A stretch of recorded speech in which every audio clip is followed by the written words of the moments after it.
friendly competitions as well, as it is Armed Forces Day at the ballpark.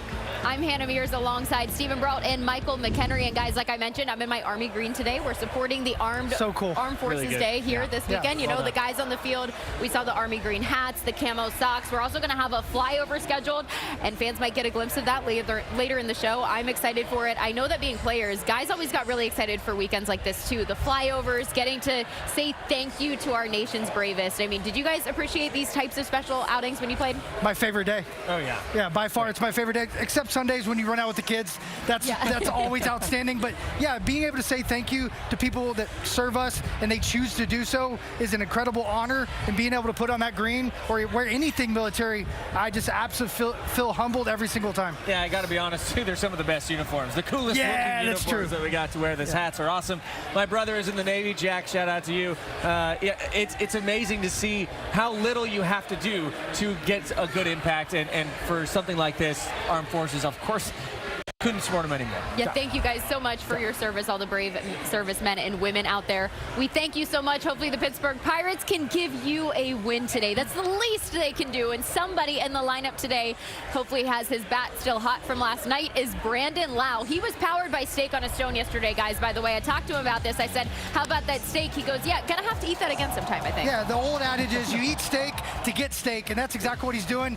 Driving in a lot of runs. The ribeye's been good to him. Maybe he likes it on a stone. But yes, he's absolutely hot. And we're talking about the military day. This guy's been dropping bombs left and right in every area, right? Mostly on the pull side because he loves to pull the ball. But he's a guy that gets on plane early and just lets it eat. He knows who he is. I love the fact that he told the story that he didn't hit like this in college. His agent goes, this ain't gonna work. Next level. So he changes everything, and how he did it is remarkable. I love this guy on our team. I'm glad he's on our team, Steven. Me too. And man, he is raking. You know, what I've seen from him is there is no simpler approach than what Brandon Lau has. He is straight to the ball. And as a hitter, there's nothing simpler. Look at his head movement. There's nothing there. He just stares down at the ball. He's still looking at the ball when he's all the way into his backswing. That is the sign of somebody who is committed to the old baseball adage, you got to keep your eye on the ball, and he does a great job of it. Both those home runs, Michael, we showed this yesterday.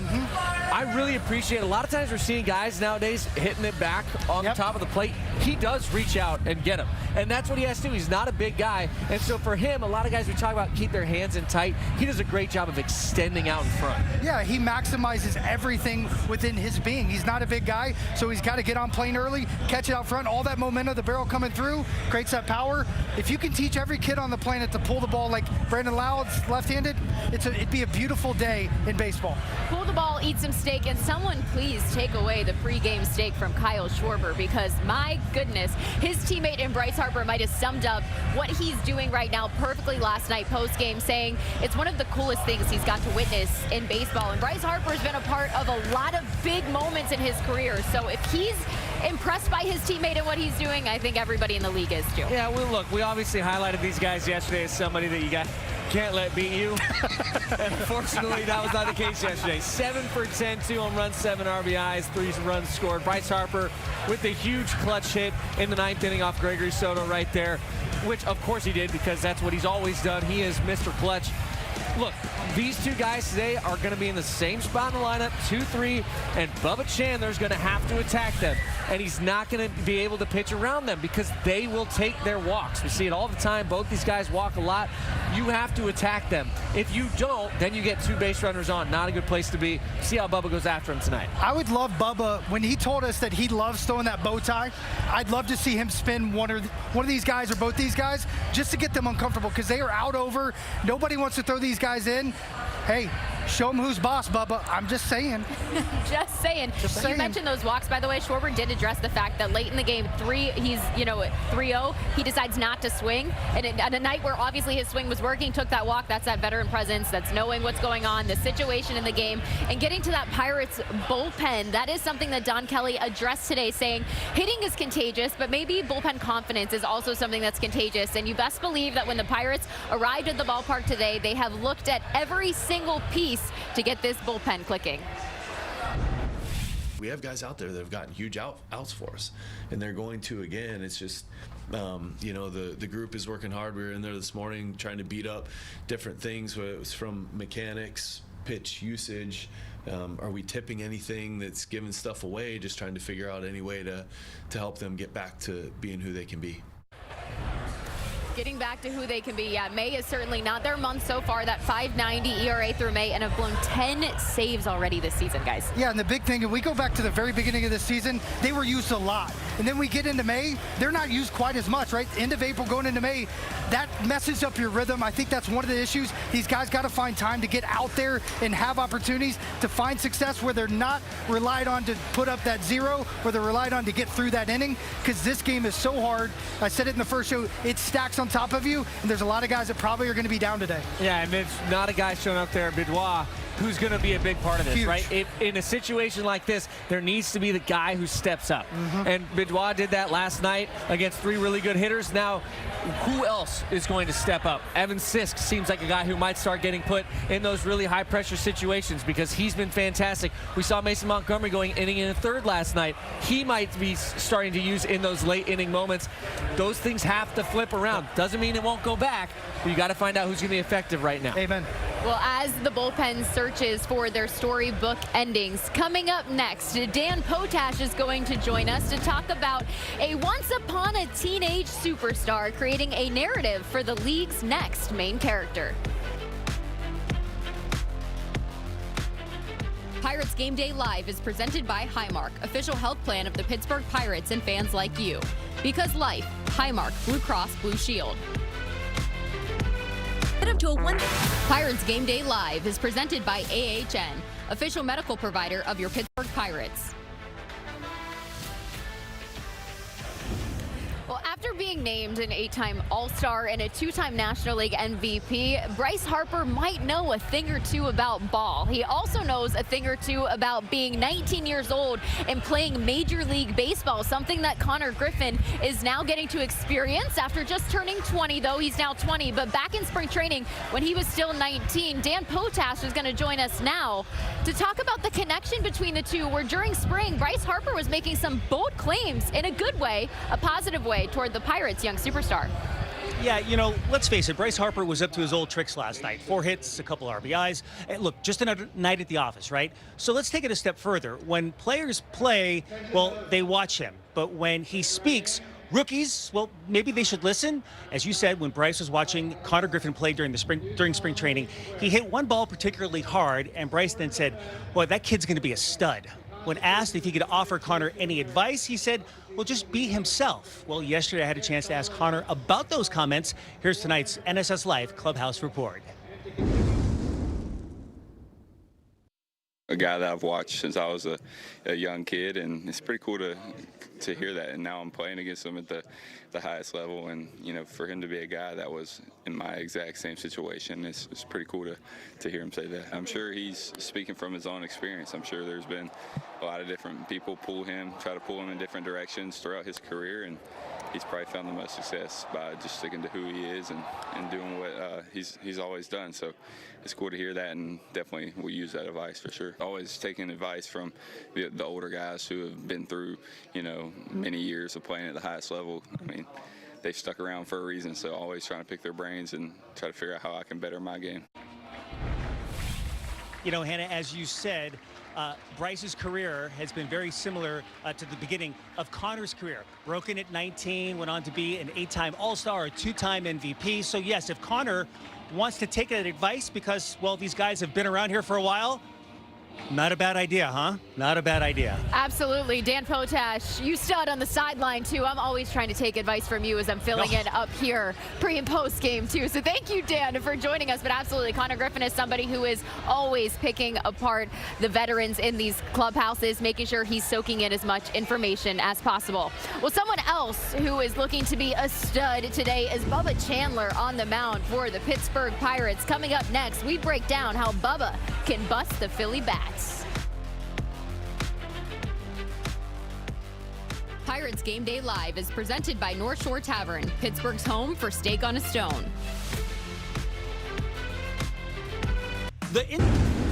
Time now for our Edgar Snyder injury update. Former Pirate Clay Holmes, current Mets starter, will miss an extended time with a fractured right fibula after a line drive off the leg. Unfortunate blow for this Mets team.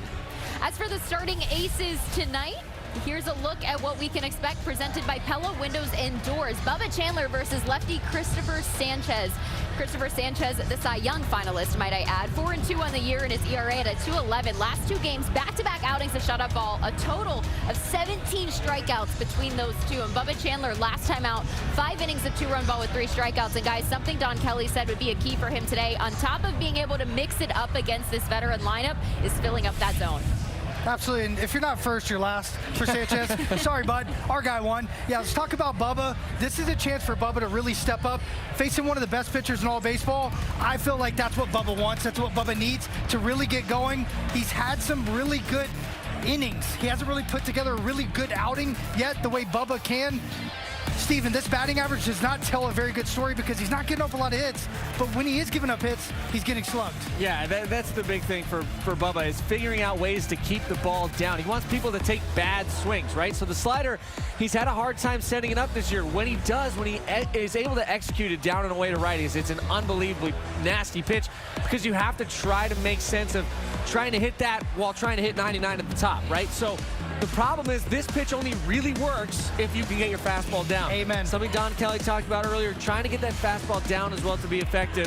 And then the changeup, we know how nasty this pitch is, but same thing, if they're not worried about the fastball, they're not going to chase the changeup. You're exactly right, and this almost plays like a two-seamer for him at times. It's going to play very well with that slider. I believe he can use that slider almost like a cutter into lefties as well, which will open up that changeup away. If this guy can get these 2 pitches going today, like he did at times last year, the Phillies are going to have a very hard time because he's not going to have to rely on that fastball. Something we're going to look at is he getting in early? Early is important to him because he is a power guy. He's not a feel guy. You want to create that feel through the power. Yeah, and you want to do this so that when you do get to the point where it's a high-pressure situation, you've used it already. Yes. You've used the slider. You've used the changeup. It's ready to be used, and it's not been sitting on the shelf the last few innings. Guys, Bubba Chandler, this seems like this is going to be a big moment for him. We need him in this rivalry. He could step up in a big way for this team, but the Bucks have their hands full with Christopher Sanchez tonight as well. Struck out 9 Pirates last year when he faced him. Yeah, I'm going to go ahead and take this one. Look, Christopher Sanchez is he's a sinker lefty? Yeah, he's a sinker lefty. You take a look at his last 2 games combined.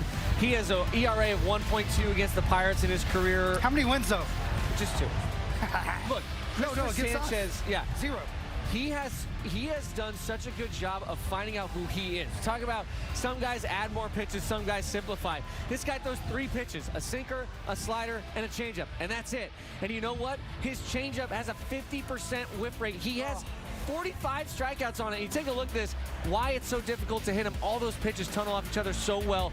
No straight pitches, everything is moving. And if you're not focused on going the other way as a righty, you're just going to have an impossible time of hitting him. That is one reason I do think the Pirates match up well, because they hit the opposite way better than anybody. But Michael, look how many strikeouts he's gotten a changeup, and look where they all are. How amazing is that? And the changeup sinker combo, I mean, you're just talking about a speed difference. They are directly behind each other when it comes to the tunnel. He repeats his delivery as good as anybody in the league, and he uses both sides of the plate with all of his pitches. Yep. You don't necessarily see that all the time. That makes those pitches different because the perceived velocity changes when you go in to out. He's really good about shooting balls up because you're looking for the ball elevated every single time you face this guy. He'll entice you up and then go right back down. But he's a ground ball machine. He's going to wear out this ground if we allow him to. We got to try to get to him early, but make sure that he's in the zone because he entices you so much out of it. And you can't get out ahead of yourself against a guy like this because he will dice you with his changeup. If he ever starts to feel that you're trying to wrap the ball around, he will just start hammering changeups. It's a really tough place to be as a hitter. Seems like you guys have a lot of keys against Christopher Sanchez today, but what about the keys to the game presented by Peak Home IQ tonight? What do you guys got for us? What's key for the Pirates? No, I went first yesterday. We okay, lost. I'm going to go cheesesteak. We're playing Philadelphia. If you ever play there as a player, you're going to get a bunch of cheesesteaks. They're outstanding. And the reason why I'm saying that is I want to see cheese from Bubba, from all of his pitches, throw it through the zone, and then I want to see some steaks from our guys against Sanchez. You got to eat steak to win steak. I'm going fill it up. I also have 2 reasons for this. Number 1, we need to see Bubba Chandler filling it up in the zone against the Phillies lineup today. This is a veteran lineup. They're not going to chase. If he allows them to get comfortable, all of a sudden we'll start to see that 99-mile-an-hour fastball not look like a 99-mile-an-hour fastball because the swings will be too comfortable. I love the idea, Michael, of getting way in on these guys big time tonight. Also on the other side, you got to fill up the scoreboard. The best way to do that is fill up right field with hits to the other way by our right-handers today. Just keep going the other way. Well, let's check out some of those guys in the lineup now who can make that come true for you. Presented by Highmark. O'Neal Cruz in the leadoff against lefties. Significant improvements in that department for him this season. Connor Griffin is in that 2-hole. He's hitting .310 with 3 extra base hits, including a triple off a lefty this season. 5 RBIs as well. Jared Trillo 3 for 7 against Sanchez with a double and playing right field today as well. Well, still to come on Pirates Game Day Live, we take you inside the ballpark for some special celebrations honoring our nation's bravest on Armed Forces Day at PNC Park.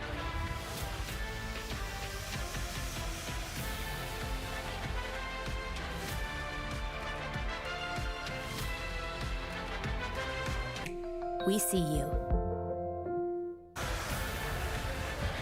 Will Pittsburgh and Philly prepare for a rivalry on field today? First, the two teams joined forces to honor the armed forces for the pregame festivities, including a flag unfurling in the outfield, flanked by flags of each branch of service, including Space Force. To show respect to the United States military and its veterans, we now send it over to PNC Park public address announcer Guy Junker.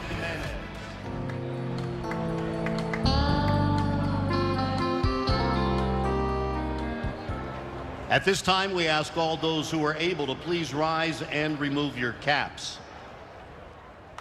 Let's welcome the 911th Base Honor Guard to present our nation's colors.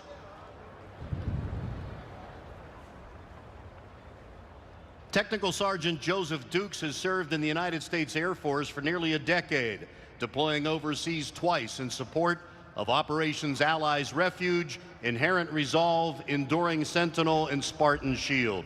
Currently assigned to the 911th Airlift Wing, he prepares the Air Force's newest recruits through rigorous training for basic military training. Here to perform God Bless America, let's welcome Sergeant Joseph Dukes. God bless America, land that I love. Stand beside her and guide her through the night with the light from above, from the mountains to the prairies, to the oceans, wide with foam. God bless America, my home, sweet home.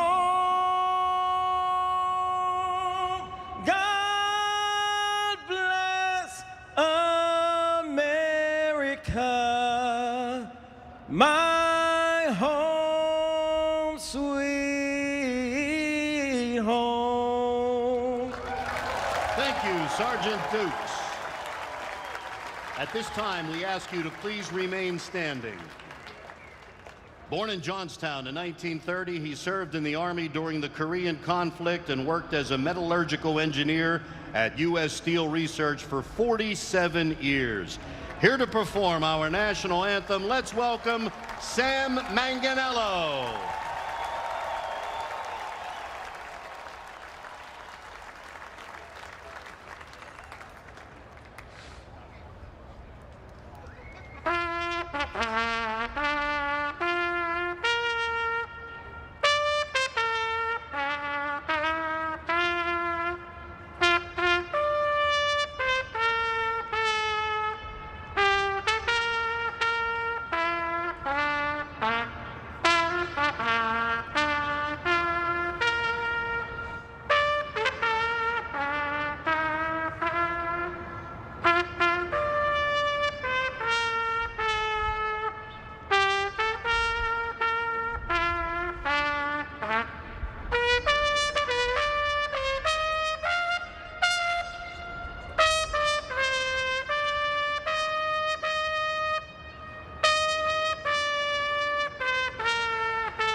Let's hear it for Sam.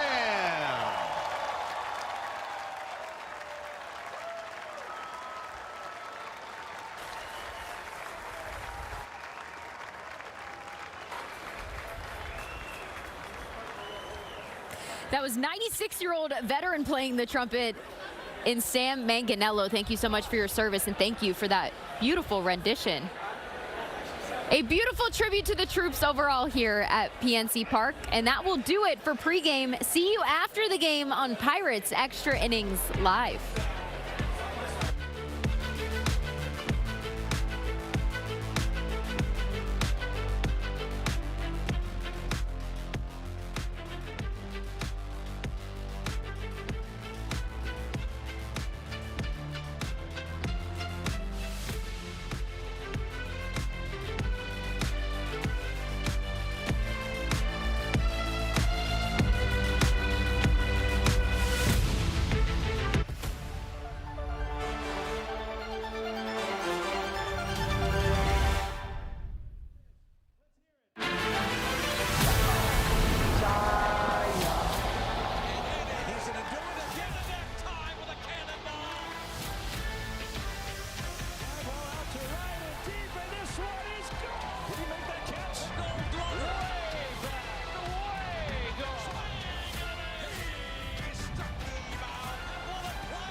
It is Armed Forces Day in Major League Baseball, and this afternoon the Pirates continue against their cross-state rivals, the Philadelphia Phillies. It is rivalry weekend throughout Major League Baseball, and boy, there have been some epic games, and that one unfortunately went the way of the Philadelphia Phillies last night. Pirates anxious to get out there and play and forget about that nightmare. Bob Walk alongside, and of course Dan Potash will be with us throughout the game, and hoping somehow, some way, the Pirates can figure out a way to work this bullpen. Don Kelly's tried to mix and match, and it just has not worked out in this month of May in particular. Yeah, it's really kind of fallen downhill of late, and it's one of the things you like to have is, when you score 6-7 runs, you like to think, okay, that's in the bank. We're going to be win. You want a dominant record in games like that. Our record when we score like that is not that dominant. So we need to fix this bullpen situation. And speaking of bullpens, maybe we can get to theirs a little bit, because they threw a lot of guys at us out of that bullpen last night. Now, that would be a good idea if the Pirates could do that, because they are throwing a left-hander, a tough one, second in Cy Young voting last year behind Paul Skeens. And the Pirates against left-handed pitching, it has been a real struggle. We talked about the bullpen problems. Well, Don Kelly's admitted this, trying to find a way to get some offense going against southpaws. Yeah, another reason to try and get into their bullpen is to get the left-hander off the field if you can, because we haven't hit them very well, and it's our right-hand hitters have to step up. Hopefully, Connor Griffin, you see what he's been doing, that could continue. I think Ozuna is somebody that we're really going to look forward to in this next month or so. So to start catching a little bit on fire, especially against lefties. We really need that. And need his bat. And Bob, they need a guy on the mound tonight to shut it down. Just Bubba being Bubba, or Bubbles as they're calling him now. Bubba Chandler on the mound today for the Pittsburgh Pirates, trying to even the series against the Philadelphia Phillies.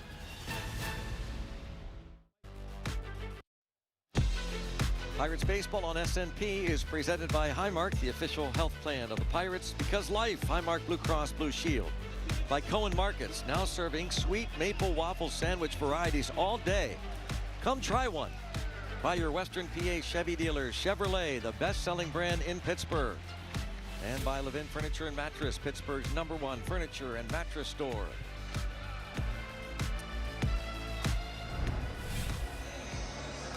Brandon Lau at second base. Pirates have taken the field.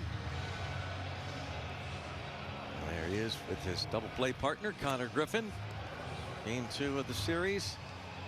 After that 11-9 shocker, the Phillies came back and beat the Pirates. Here is the Phil starting lineup. It's Trey Turner, Kyle Schwarber, and Bryce Harper. Alec Boehm, 6-game hitting streak and batting .391 during this current stretch. Brandon Marsh in left. Adolis Garcia returns to the starting lineup in right. Bryson Stott at second. JT Realmuto returns. behind the plate, and Justin Crawford in center.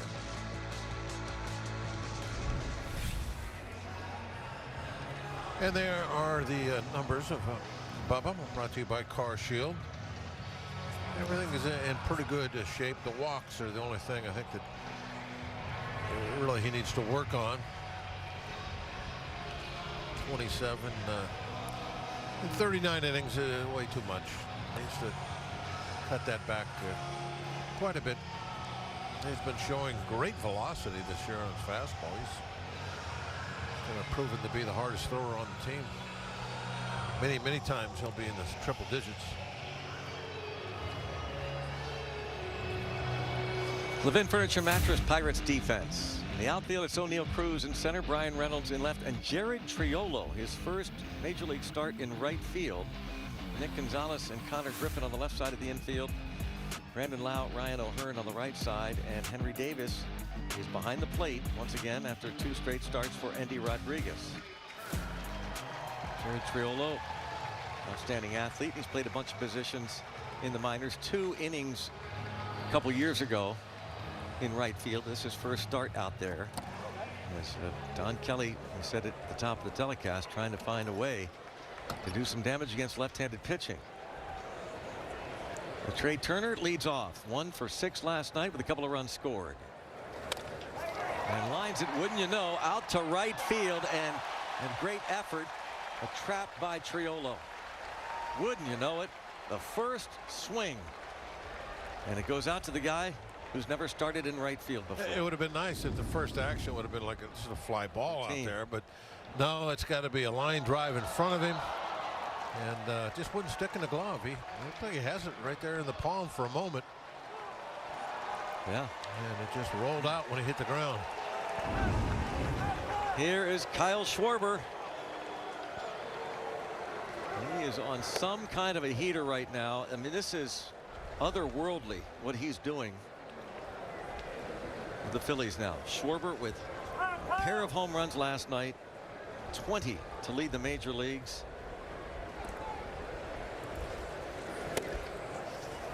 So careful. We talked to Don Kelly beforehand. Is at the point where you just don't give him anything, just almost intentionally walking. Now you can't do that because look who's on deck.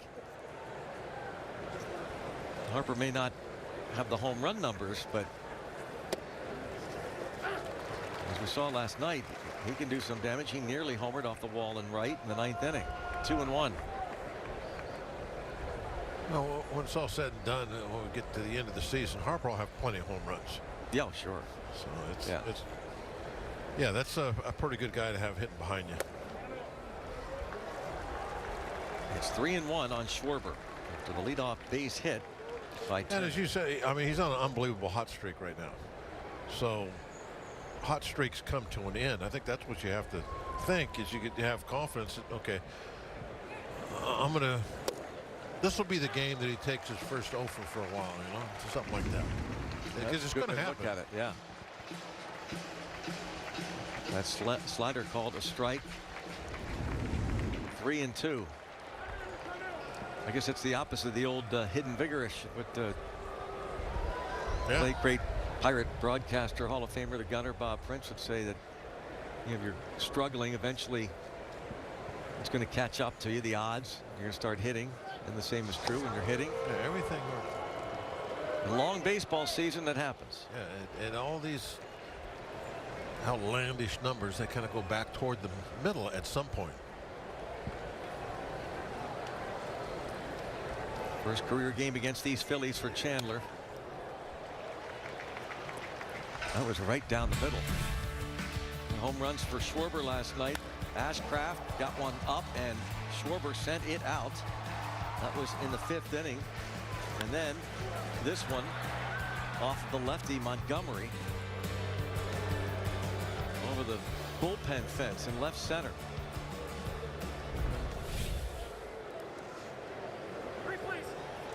Schwarber 9 homers last 8 games. He's reached 20 homers in his 45th game, second fastest Philly ever. A guy named Cy Williams in 1923 did it in 44 games. Runner goes, it's ball 4. And right away, the Phillies have Chandler on his heels a bit. He's throwing hard. That one was 100 miles an hour.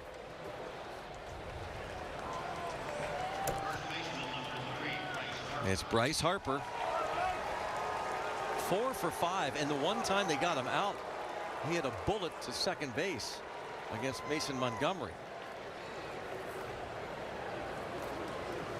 First and second, and nobody out.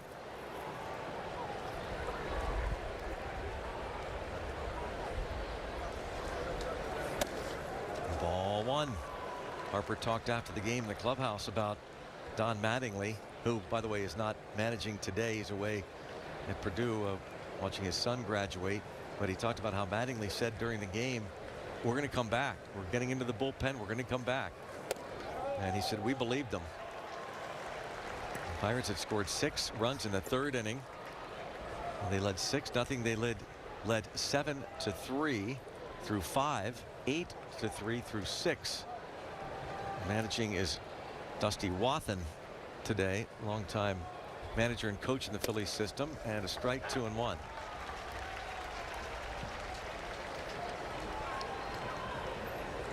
Is the bench coach, Dusty Wathan. His dad, John, played a number of years in the big leagues with the Royals and managed several years. 2-1 on Harper.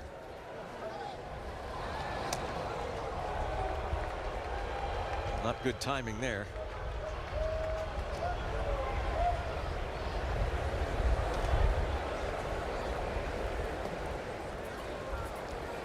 Two balls, 1 strike.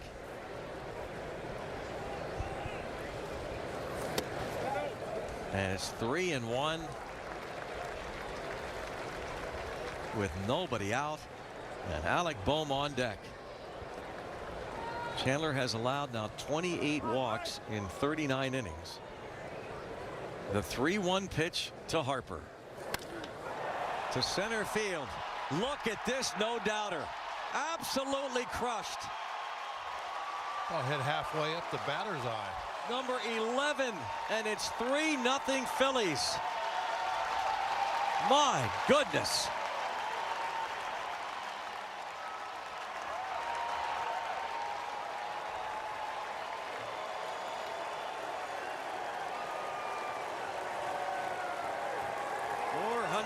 .457 feet.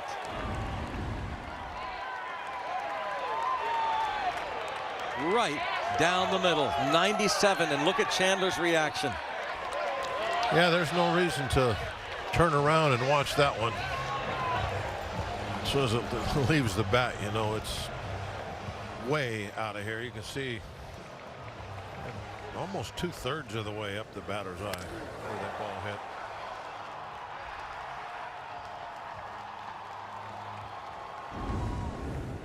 Seventh home run allowed by Chandler. Bryce Harper. And now it's Bohm. Ball 1, the visit to the mound by Henry Davis.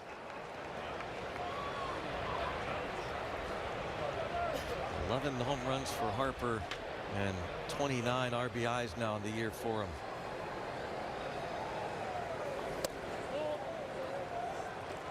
And he falls behind Alec Bohm, 2-0.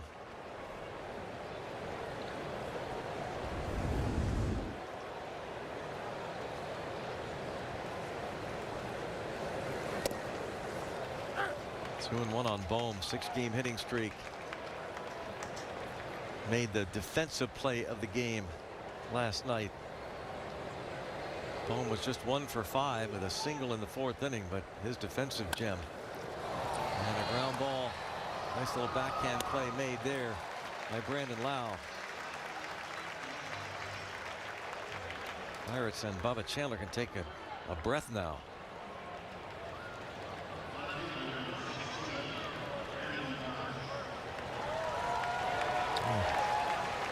Get through this inning. Brandon Marsh 1 for 5 with an RBI last night, hitting .336 for the year. You don't want to see Chandler get his pitch count way up. Yeah, he needs. I would imagine they would love to see him 6 innings at least to make it to where the bullpen only has to pitch maybe 3.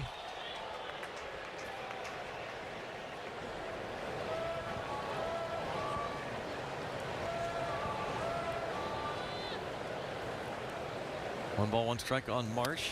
1-2 now. Marsh hitting .336, which is 3rd in the National League. Here are the major league leaders. Wildemaro Vargas of the Diamondbacks at .345. Shea Langoliers of the Athletics at .337. Otto Lopez of the Marlins. 2-2 count on Marsh. Marsh's RBI double in the 10th inning brought in Alec Boehm, the automatic runner, the first of 4 straight hits off of Dennis Santana. And there's a good changeup from Bubba Chandler for the strikeout. That's really, I think, something that Chandler is really going to have to develop that as the season goes along, that changeup. There's been times this year when it's been really a devastating pitch for him. We're outstanding. I think the problem is you got to get into a certain kind of counts to really use that. And the wildness kind of prevents you from sometimes pitching in the style you want to.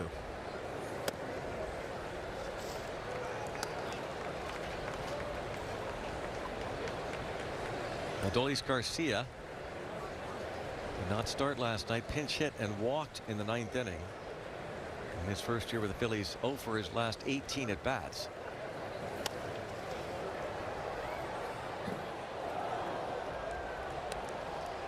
Signed as a free agent by the Phillies. Rangers let him go. It was in December.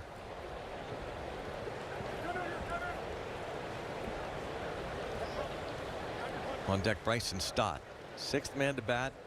Single walk homer off of Chandler, then a ground out and a strikeout.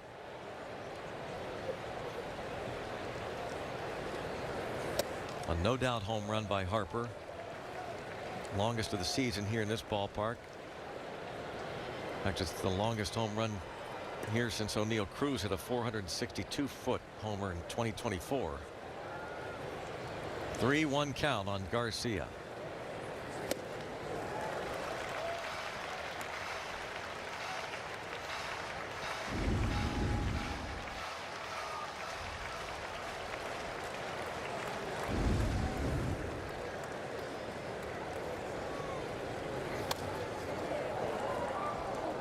Still 3-2. Pitch number 29 coming up here for the 23-year-old Bubba Chandler.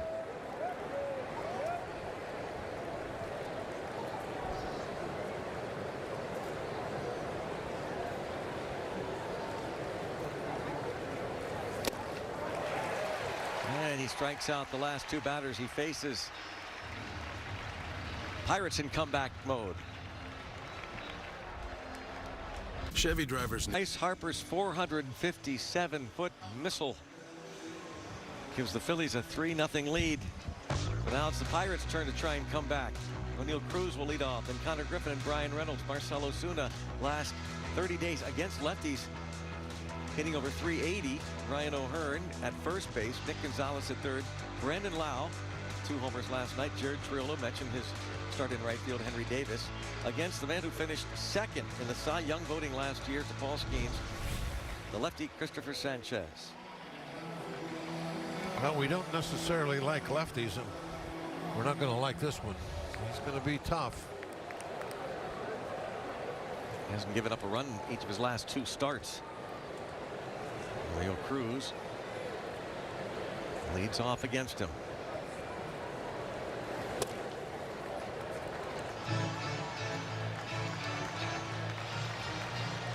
Last night, Cruz 2 for 4.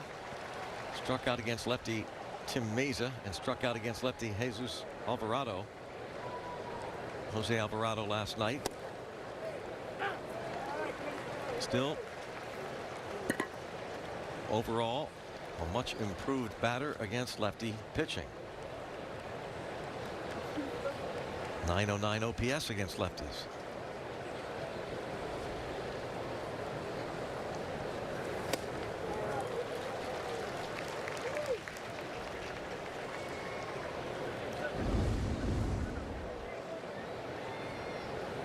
tail on that one, coming back in underneath the swing.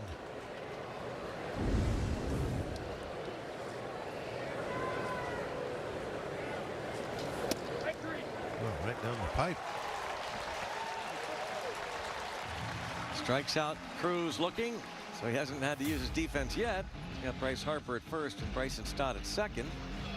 Trey Turner and Alec Boehm on the left side of the infield. It's Brandon Marsh, Justin Crawford, Adolis Garcia in the outfield left to right, and JT Realmuto catches Christopher Sanchez, who's making career start number 5 against the Pirates. 6th career appearance against them.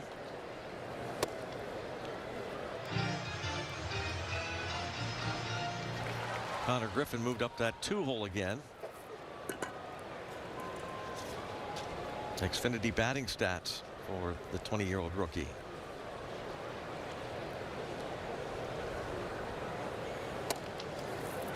You would think it wouldn't be that long before he finds a home somewhere in the top half of the lineup.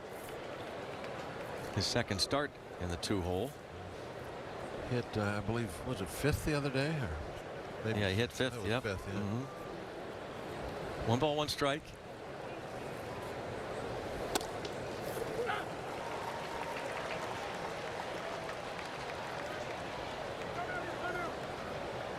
And Griffin calls time. 1 for 5 with a ribby in last night's ball game.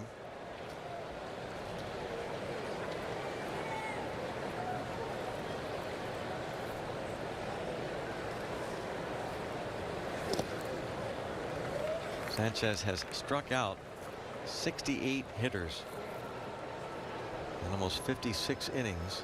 He's pitched very well against the Pirates over the years, a 1.75 career ERA, but he is 0 for 3. 0-3 against Pittsburgh. He's 2 for 2 when it comes to the strikeout department. Nice changeup.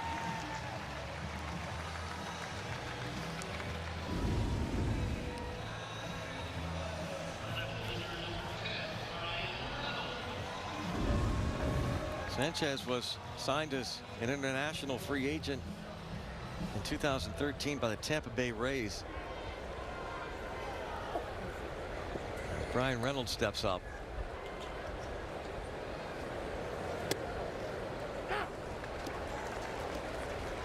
Strike 1. 2 for 5 in last night's ball game.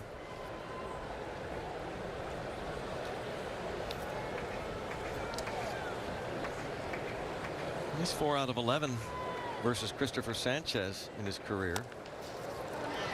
Should be easy for the lefty.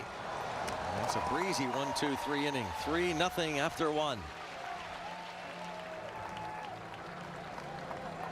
Save during markdowns for miles at AutoZone. Go farther with mark. Our service members and their families.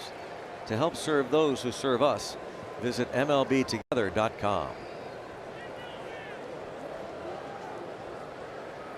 Bubba Chandler faces the bottom third of the order. Bryson Stott, strike 1.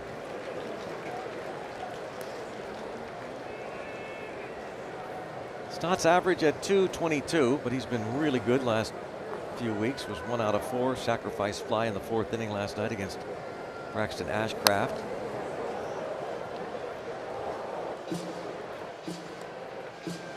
Chandler trying to recover after that early blitz. The Turner leadoff single, first pitch of the game, then the walk to Schwarber and the home run to Harper.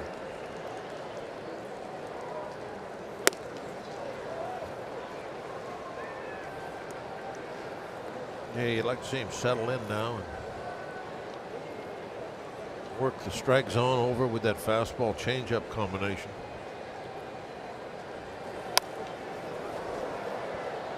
There's the changeup. Stott, a little bit of an uncomfortable swing out front low. Just his 13th major league start, Bubba Chandler.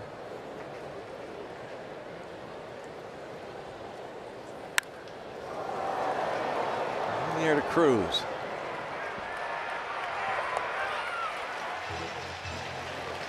Stott set down to begin the second against Chandler, who was drafted out of a high school near Atlanta. 2021 third rounder.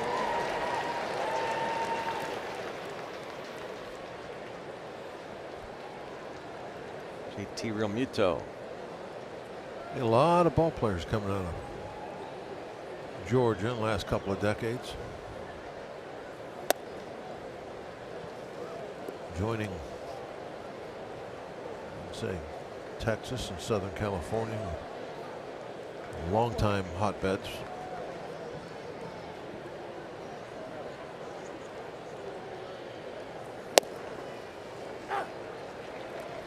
Ball to strike.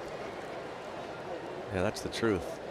That Atlanta area, it seems like every team we play, talking about a bunch of Georgia natives. I know one's watching now. Former Pirate. Current analyst. Matt Capper. Matt Caps, 2-1. 3-1 on Realmuto. You know, I think too, Greg, certain areas start getting a reputation for developing young talent, and so then you get more eyes on that area than ever before, and it just kind of snowballs a little bit. That area of Georgia is really big for the baseball prospects. There's ball 4.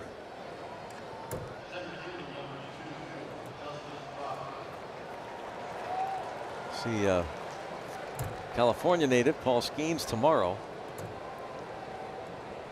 There's Carmen Majinski. We saw Mitch Keller there in the dugout.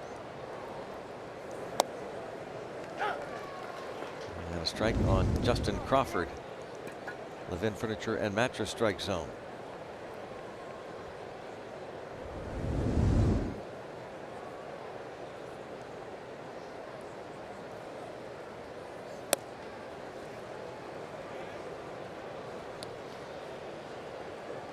Crawford had a couple of hits last night. Realmuto with Paco Figueroa, the first base coach. Second walk for Chandler. And popped up shallow left, coming in Reynolds.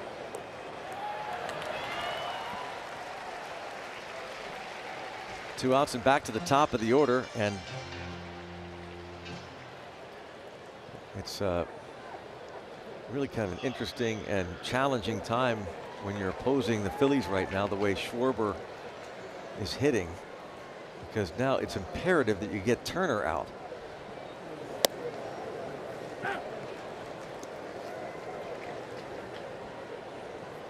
He is on deck. If you're Turner, you got to think you're going to be seeing a lot of pitches in the strike zone to swing at. Yeah, he must love where this is going right now. Yeah. Every pitcher is thinking the same thing that you just talked about, that imperative. You don't walk this guy.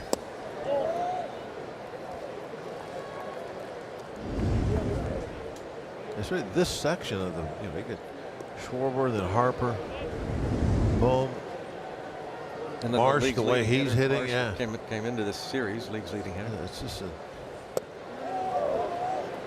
tough area to try to get through. Well, here you go, Bob. It's now 3-1. He missed with the slider. He got ahead 0-1. See Bill Murphy, the pitching coach, next to Don Kelly. 3-1. Just at the outer edge of the strike zone.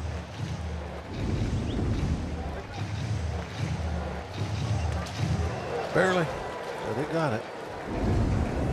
A threat on the baseball. Picked up the edge of the zone.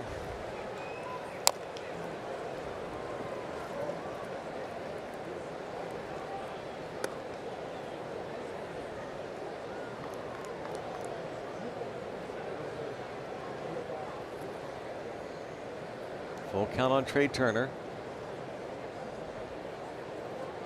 He's got a lot of padding on that lead hand, doesn't he? Doesn't want to get hurt if he gets hit there. He walks him. And now time for our Penn West University stat of the day. National League leaders in home runs. And there you see it. 20 for Schwarber. Brandon Lau is tied for 4th with a dozen.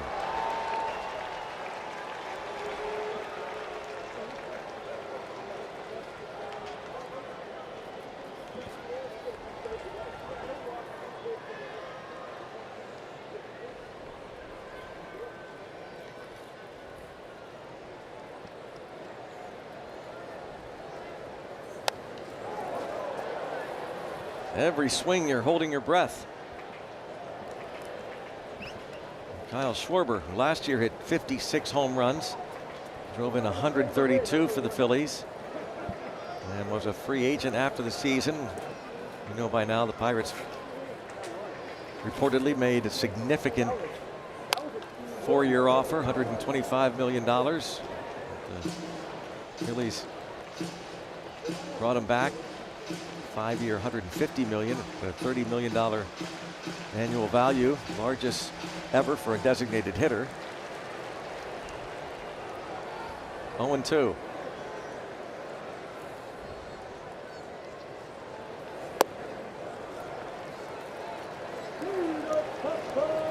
It's kind of like when they first invented the DH. This was the type of guy he was supposed to be. A big middle of the lineup hitter. Maybe doesn't really have a position you want him in, but he can hit. Snap throw to second. Davis and Muto back.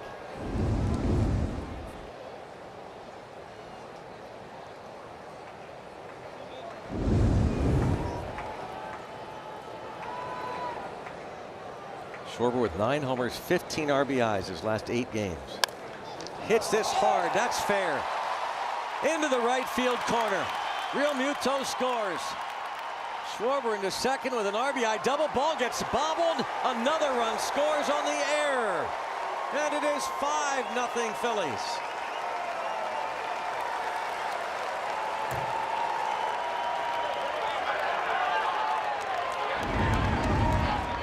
Two-run score. Both guys got on via the walk.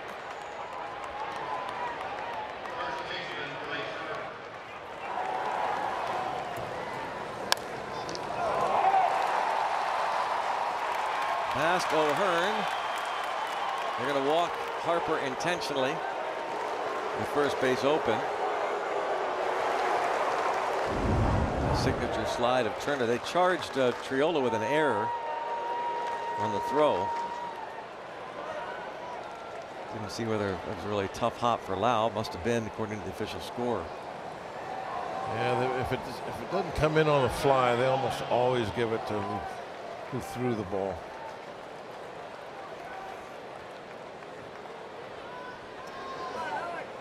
A 5-run lead now for the Phils. Bohm takes a pitch inside. The throw from Triolo.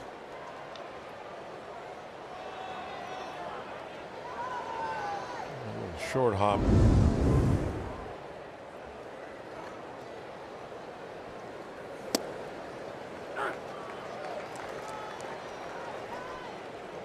Yeah, again, it's a recurring theme with Bubba Chandler, the walks. Walked Real Muto, and with 2 outs, walked Turner ahead of Schwarber. And you're just asking for trouble.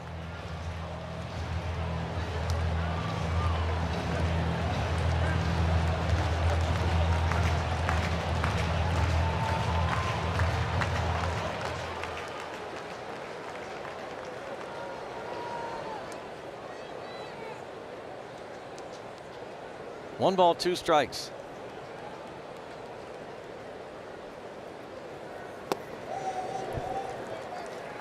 This is low with a changeup. Chandler approaching 60 pitches now. Yeah, he's not on pace for a long night that we were hoping for. Looks like the bullpen's going to have to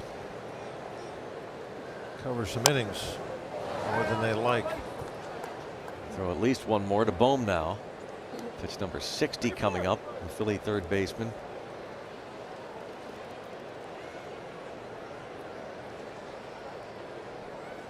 A phone call from Bill Murphy to the bullpen.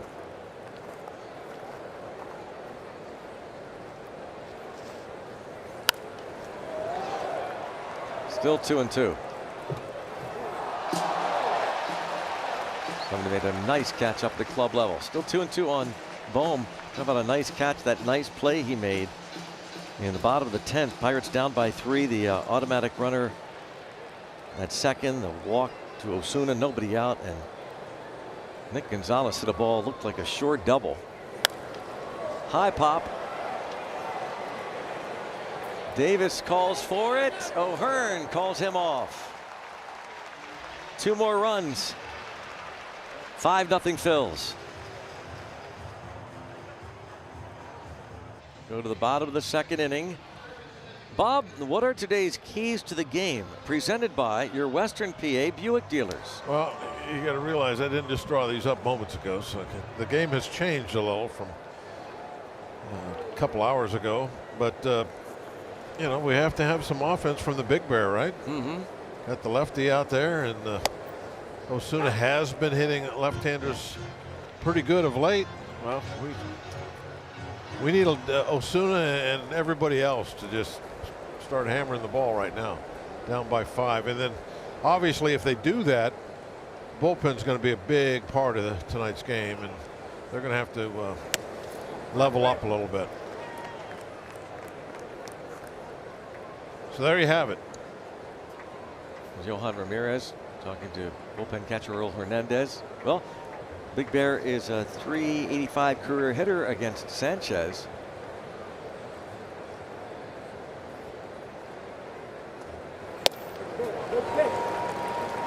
That changeup.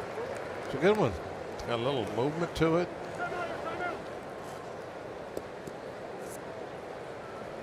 It's interesting in this day and age, you know, all these pitchers have all these 4, 5, 6 different pitches. He simplifies it. He's got the 2-seamer, the changeup, and the slider. That's pretty much it.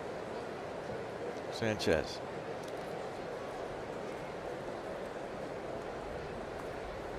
Beware of the guy with just 3 pitches. Probably knows what he's doing. Yeah, he does. Strikes out Osuna for his 3rd K. 4 batters into this game.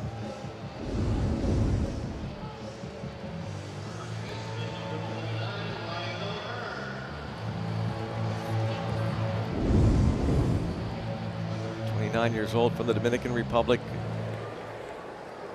Strikes out the 35-year-old veteran Ryan O'Hearn.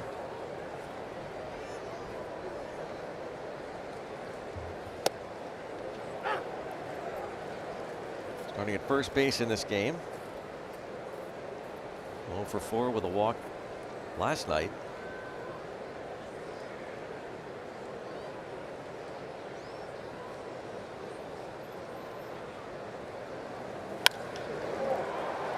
Hard to left center, but it's going to be Marsh for the second out. 5 up, 5 down for Sanchez, whose last start was a 7-inning performance, 6-hit shutout ball, didn't walk a man, struck out 7. That followed his 8-inning masterpiece against the Athletics, where he allowed 3 hits, 1 walk, and struck out 10 and no runs. It's early, but he's only gotten 5 outs, but he's been pretty efficient. That's pitch number 18. We've got an early run support, the 3-run homer by Harper, a Schwarber double, and the error.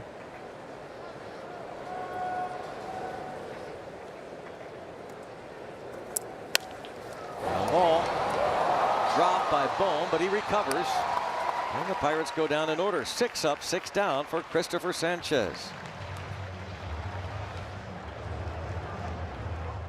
Day where active duty service military and veterans are recognized, like Dick McHaffey, who threw out the first pitch earlier today. The 98-year-old proudly served in the United States Navy during World War II and got a chance to meet Paul Skeens, who of course played a couple of seasons of baseball at the United States Air Force Academy. I love how they're comparing hands. Paul's a giant. He's a big man. We know what he does on the mound. I think that's just great that Paul, again, we know how much he thinks of the military, and for him to take a moment to say hello, just simply awesome. You know, he's very focused, of course, especially the day before he starts, but not when it comes to this. He's got to make time, right? Yeah, seeing it again there, Dan. Yeah, chatting with Dick McAfee. That's just great. Yeah, that really is.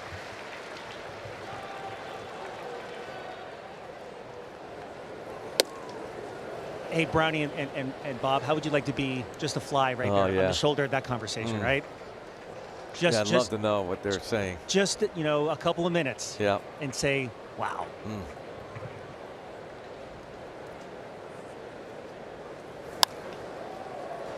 1-2 on Marsh.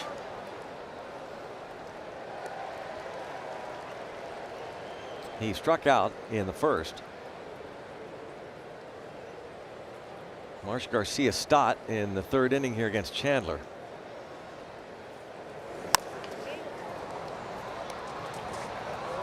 Lau onto O'Hearn. I feel like we're kind of handling the big lefties that have come in here this weekend. We're handling Marsh a little bit. Yeah, the problem is the other guys, right? Yeah. Well, we talked about it before the Phillies got here, that they have some real strong left-handed hitting. And, you know, Marsh was, you know, maybe as important to try and get him out as, you know, with the power guys.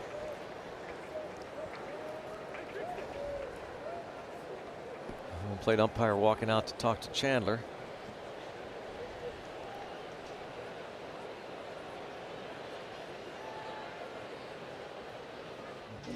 Asking if he's all good. Maybe the mound. Just little wet conditions, and maybe the home plate umpire, Mike Malinsky, asking him, you okay? In terms of that landing spot.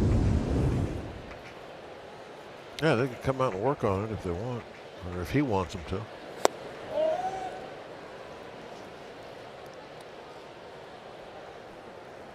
Yeah, just looking at the mounds, they're another thing in baseball that has improved greatly, you know, over the decades has been the way the mounds are put together. You don't get those giant holes in them like you used to. You know, you used to be, you know, you'd step sideways in one and you could almost break an ankle.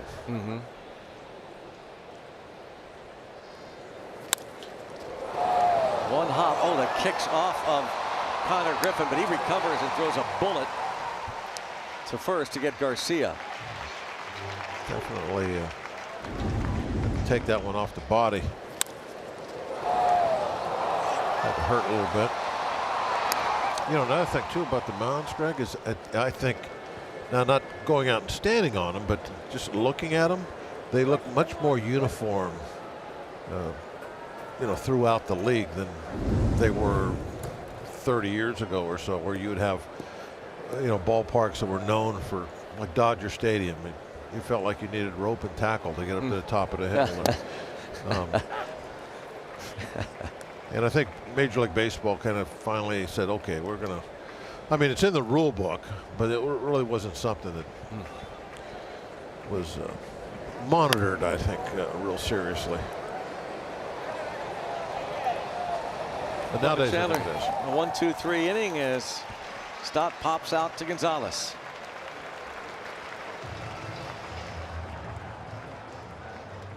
SNP is presented by UPMC, the official healthcare provider of sports coverage on SNP, and by Barrel Automotive, driven to be better. Well, that should bring the Pirates some good luck. Cone and the colors. Brandon Lau leads off against Sanchez, who's retired each of the 6 with relative ease. through 2 innings and leading 5-0. 2-homer game for Lau last night, his third 2-homer game already as a Pirate. Home run on the third off Aaron Nola. Pirates scoring 6 runs in that third frame, and then he led off the 5th inning against the lefty Tim Meza and homered. He's got a dozen.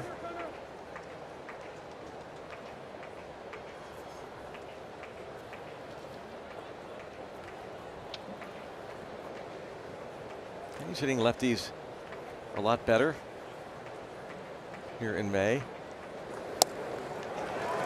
But this lefty gets him for his 4th strikeout. And looking like Evan Sisk is going to take over in the 4th for Pittsburgh. Well, we didn't get the length that we were really looking for. Just 3 innings. So the bullpen's got their work cut out for them now. Strike on Triolo. He had a hit in 3 at-bats last night, starting at third base.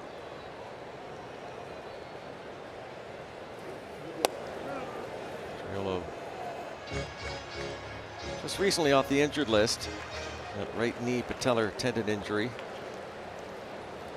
reinstated the first week of the month. He's got 44 at-bats on the year, 11 hits.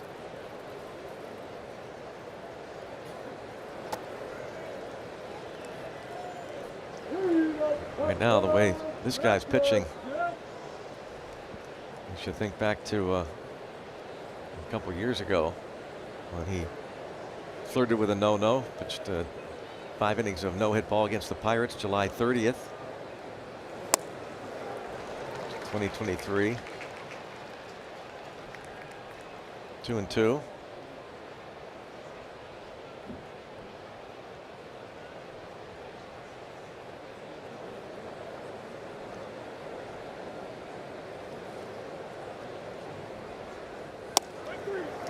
He struck out 5 of the first 8 as Henry Davis comes to the plate. Probably feels a bit slighted.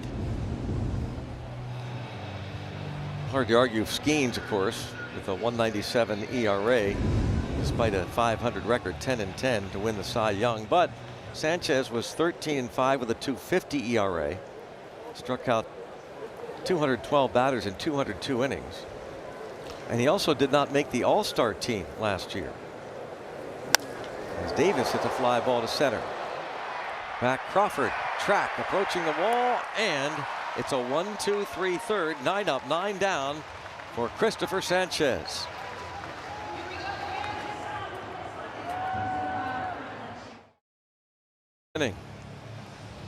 Saturday afternoon, Pirates Phillies, and the Phillies taking it to the Bucks through 3 anyway, 5-0. And a couple changes. Evan Sisk takes over for Bubba Chandler, who lasts only 3 innings.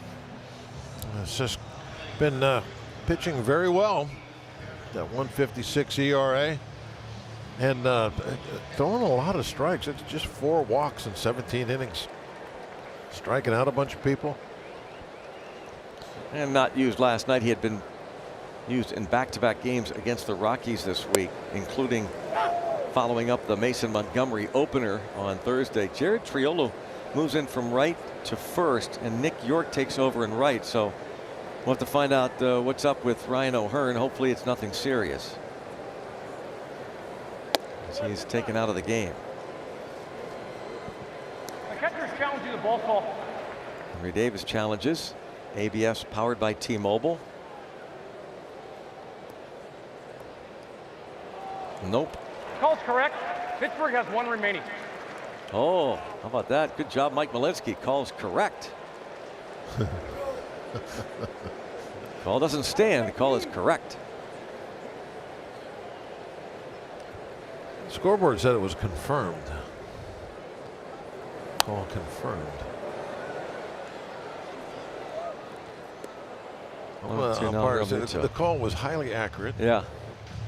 Don't know why they challenged. But it cost them. And they've only got one left. I mean, it should be. I think umpires have a little leeway in what they can say. Yeah. It'd be interesting. Well, there's leeway there. I've not heard that before. Mike Malinsky. Call is correct. Yeah. Fly ball left. Reynolds. And it brings up Justin Crawford. See if we have anything we can detect about Ryan O'Hearn. Why Don Kelly had to take him out of the ball game. This is the fly ball out as he runs down the line. A little slight limp maybe, or something bothered him. Right leg? Maybe. Hopefully again nothing serious.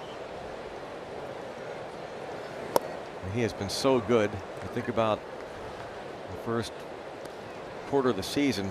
Who've been your most valuable players on this team?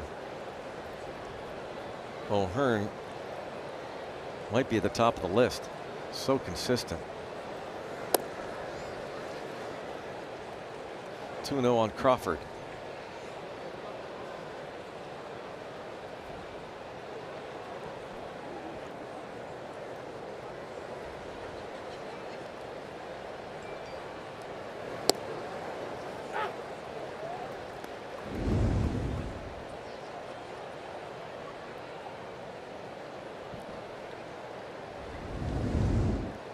This is the 8th game where the bullpen will have to cover at least 6 if you include openers. Mason Montgomery opened, pitched 1 inning on Thursday against the Rockies. Evan Sisk followed with a 1-2-3 second. And Justin Crawford walks. And again, got to tell you, we've got to go strikes as registration is open for the 5th annual Pirates Charities Family Walk Saturday, May 30th at PNC Park. All proceeds from the Family Walk will continue to help provide critical mental health resources to youth in our community through the AHN Chill Mobile program. Register now at pirates.com/familywalk.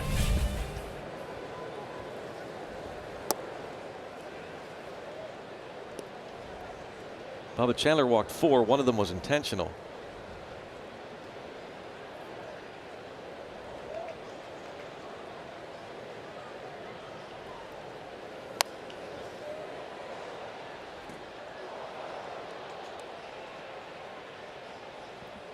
Feels like Trey Turner's hitting every inning.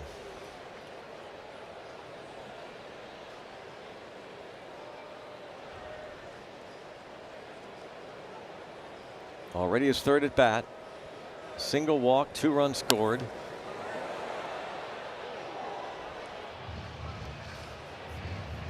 Turner won the batting title last year. 2nd time. Also won it in 2021.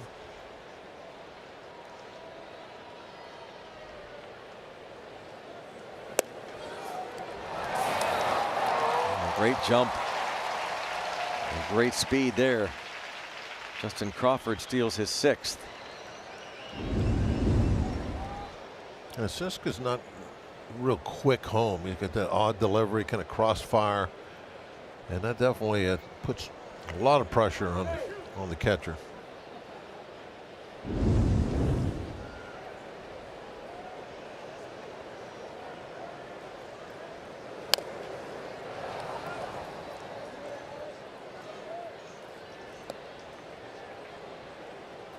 Turner won the batting title by hitting .304 last year. The only National League player to hit .300 last season.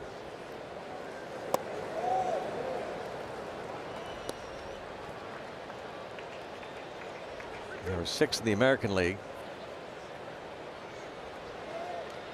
Before Turner won the batting title in 2021, the previous Philly to win a title was Richie Ashburn in 1958.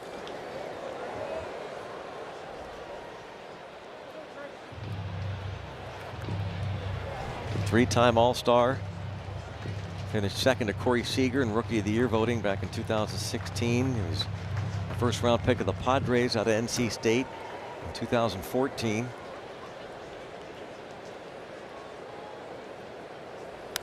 Another foul, and still 3-2 on Trey Turner.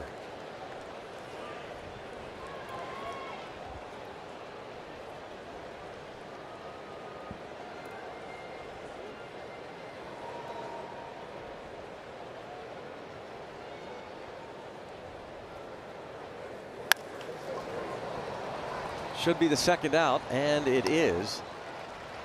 Brings up Schwarber, our Toyota driving force.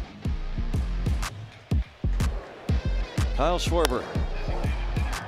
Last night, 2 homers, drove in 5, doubled in the second inning to drive in a run.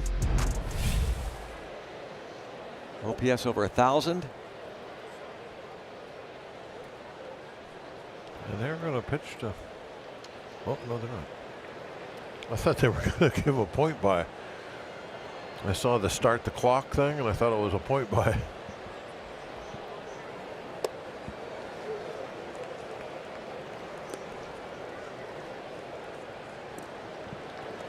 I thought they wanted a piece of Harper instead.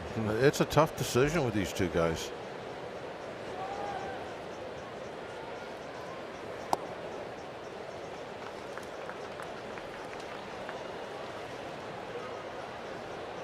I haven't looked at the splits in terms of what each guy hits against lefties. Not that it really matters right now, because no matter who you throw, both these guys are so hot. When guys are hot, when they're on a streak, it's 3-0. I think you got to look to that maybe as much as the splits.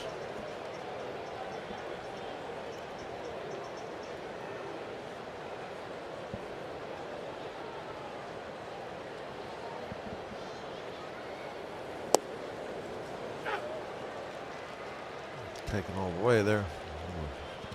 Never moved.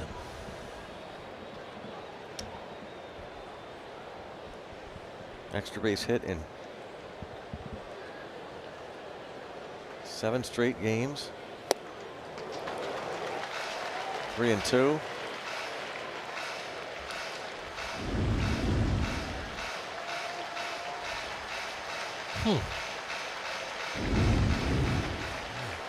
Belt high fastball. Swung, looked like underneath it a little bit.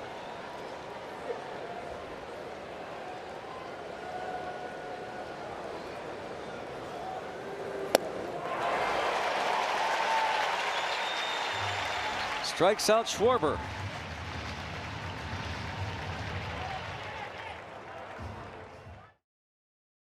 UPMC scoreboard, bottom of the 4th. Pirates baseball presented by UPMC, the official healthcare provider of sports coverage on SNP. Looking for a comeback. Be a nice birthday present for Michael Shuley. Happy birthday, Michael. Working down in the truck today, editing and running replays. Also happy birthday to our man Arban, Richard Banaszak, longtime scoreboard man here at PNC Park. And rivals, former PA man Tim DeBacco for best music trivia guys in Western PA. Strike on O'Neill Cruz. 9 up, 9 down, Christopher Sanchez. 5 strikeouts.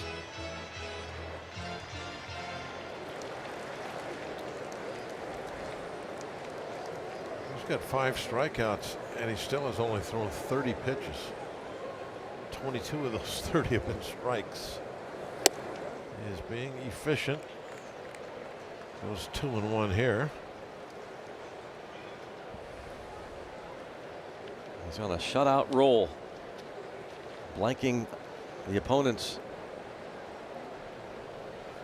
A's, Rockies, 8 innings, 7 innings. Pirates through 3.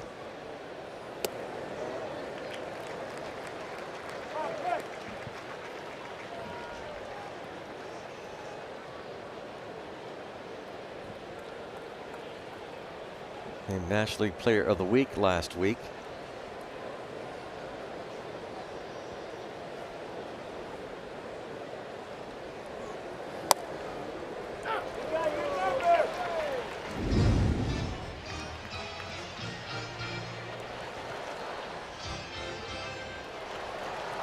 Hasn't given up a run in 23 2/3 innings.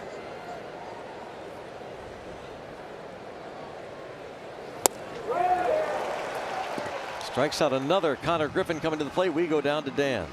All right, as Connor Griffin comes to the plate, I want to take you back to February when Bryce Harper had a chance to watch Connor during a spring training game. And after a hard hit ball by the rookie, Bryce said, "That kid is going to be a stud." When asked if he would offer the 20-year-old any advice, he said, "I would just tell him to be himself." Now, Connor told me yesterday it was pretty cool to hear that, especially since he grew up watching Bryce and is now playing with him at the highest level. He went on to tell me Bryce probably had people trying to pull him in different directions throughout his career, and he's probably found the most success just sticking to who he is. Connor said he'll definitely use the advice and is always open to taking advice from the older guys because they have stuck around for a reason. I like that. Yeah, it's nice to be recognized. I mean, Harper obviously knows talent. #1 overall pick in 2010 was Harper. Made his debut as a 19-year-old in April of 2012. Yeah, Harper, it was almost like he was a superstar before he ever was even drafted. And we were hearing about him when he was still playing in Nevada. Yeah. We're talking about two of the most highly touted prospects in baseball over the last 2+ decades, certainly, Harper and Griffin.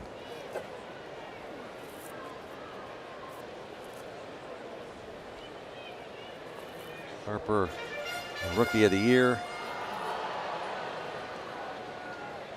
Made the All-Star team his first season in the big leagues.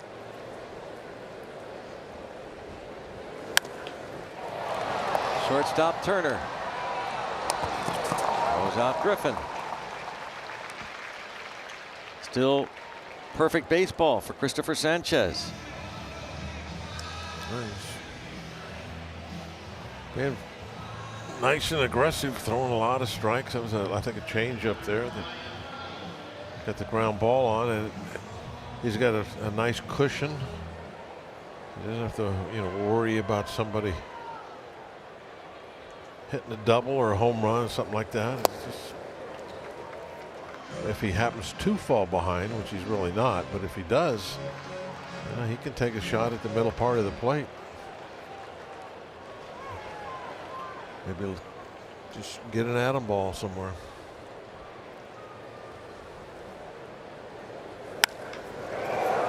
Hit hard to right center field. Crawford back to the wall and off the wall. First base runner.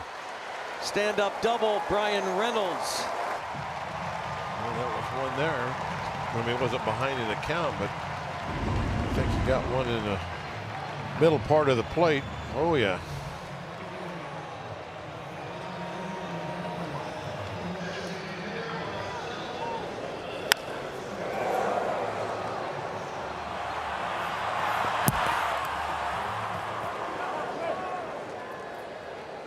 Brian Reynolds doubles with 2 outs. First base runner.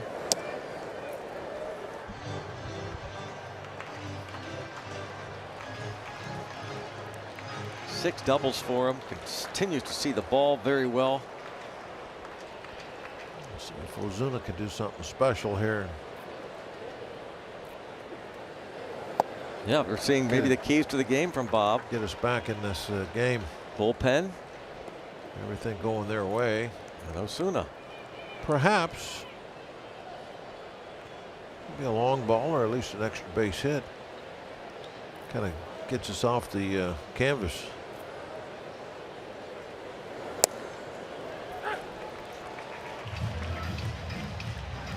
Both Ozuna and Reynolds talked about good career numbers versus Sanchez.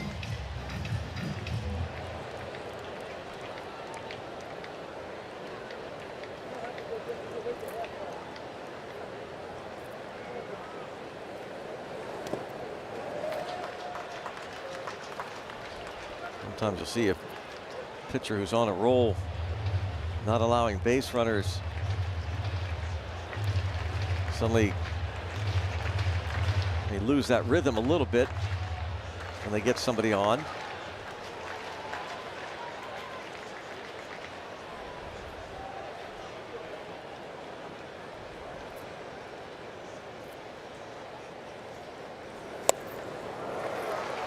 Big hack at the changeup.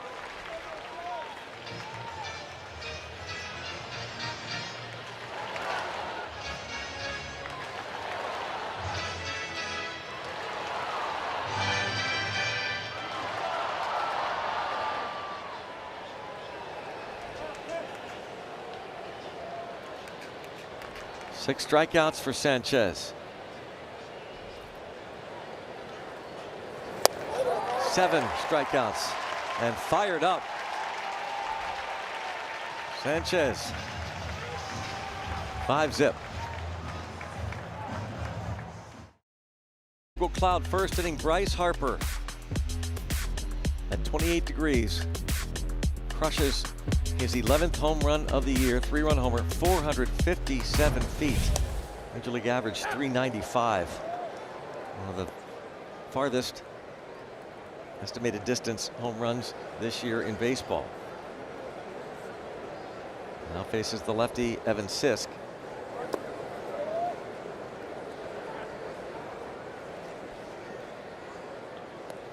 Sisk walked Crawford after getting Realmuto to fly out, got Turner to ground out, and struck out Schwarber in the 4th.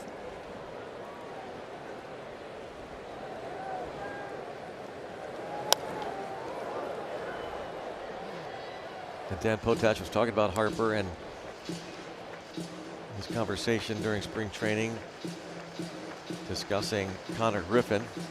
Like Griffin, made his major league debut at the age of 19 in 2012 with the Washington Nationals. Hit 22 homers that year, 59 RBIs. Spent his first 7 years in DC and then signed that mega contract with the Phillies as a free agent in March of 2019. 13 years, $330 million. Well, you can certainly say that he lived up to the hype. 8th year of the deal with the Phillies. Wasn't really thrilled, I guess, with what the president of baseball ops, Dave Dombrowski, said in spring training. Isaac Mattson is up in the Pirates' pen. He was up late, the 10th inning last night. Sisk strikes out Harper.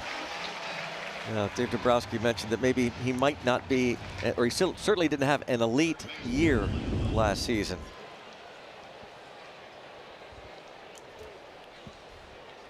And that strikeout was presented by Coppers, protecting what matters, preserving the future. Sisk striking out Schwarber and Harper.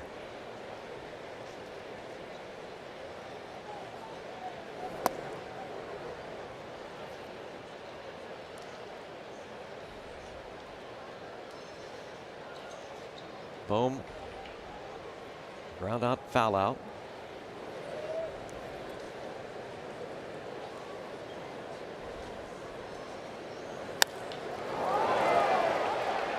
Toward the gap in left center. And Bohm with a 1-out double.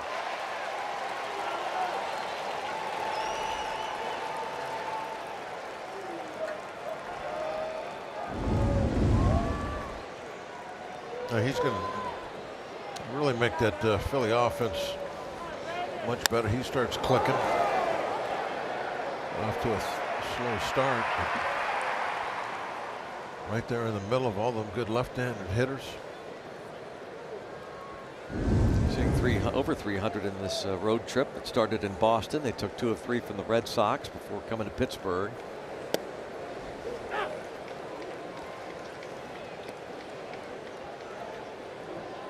Bohm has been moved around the lineup a bunch to try and get him going by both Rob Thompson and Don Mattingly.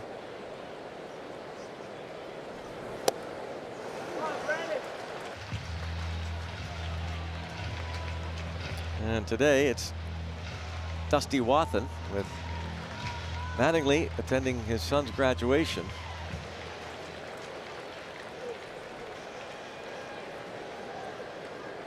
We're talking with the rookie Crawford there in the dugout. Heard that for a number of years. Is what an unbelievable teammate. That talk to people in baseball who know the Phillies, know that clubhouse. They said, don't kid yourself. That he is the leader in that clubhouse.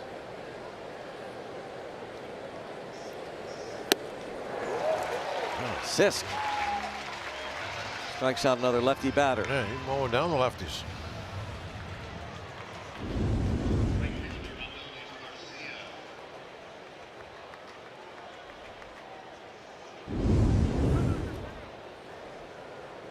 So 2 outs, and now Adolis Garcia.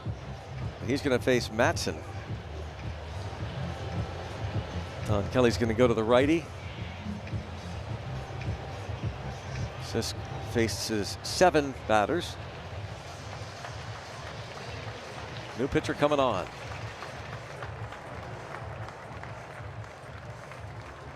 Top of the 5th inning. Time for our Penn West University Educating You. We mentioned this is going to be the 8th game, and the bullpen's going to have to cover at least 6 innings. Pirates are 4-3 in the previous 7, but this is just the 2nd time it's having to be done when the Pirates actually started a real starter. The only other time before today was opening day in New York when Paul Skeens didn't get out of the 1st. Pirates pitching change presented by Valvoline Instant Oil Change. Service you can see, experts you can trust. Let's see, Matson's numbers on the year. That's 17 innings total. Not many of those have come of late. He's only pitched, I believe, twice this month.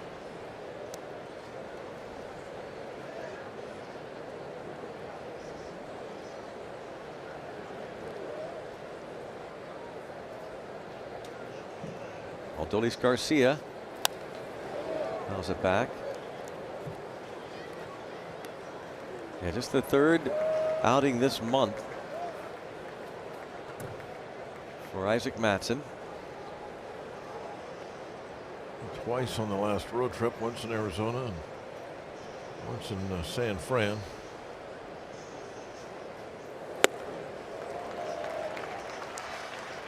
Matson pitched in 17 of the first 32 games for the Pirates.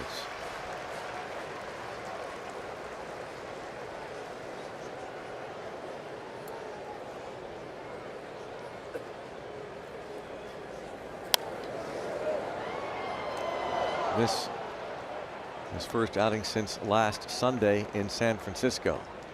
Right quad discomfort for O'Hearn while he was pulled from the game.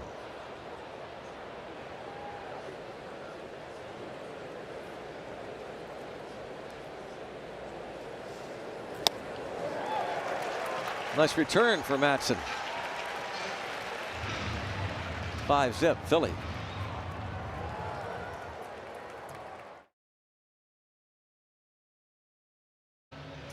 Pierogi race. Jalapeno Hannah, I think she's using the purse as a weapon. I don't know if she's going to win this thing. Who does win it there? Bacon Burt by a nose. I actually saw Potato Pete high-fiving somebody in the first row of the right field seats. So he obviously didn't care. Distracted. No, it didn't make any difference to him.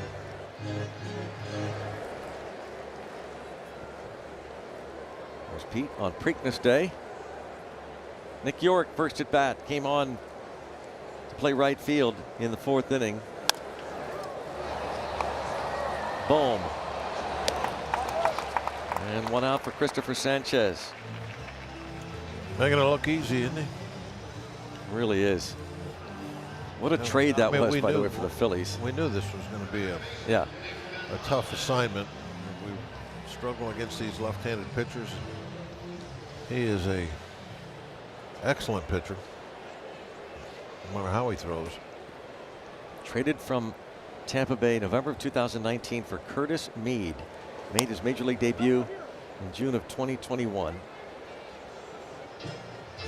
Nick Gonzalez bounced to 3rd his first time. Going to be a good matchup tomorrow's game. Sure will be. Wheeler and Skeens. couple of star starters. Brandon Lau, kids' jerseys given away.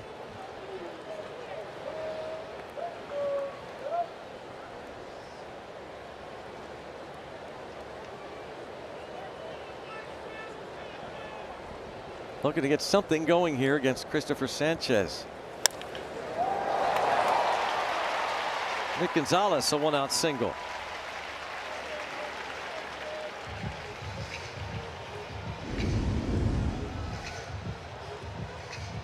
Breaking ball, he just dropped the head of the bat too.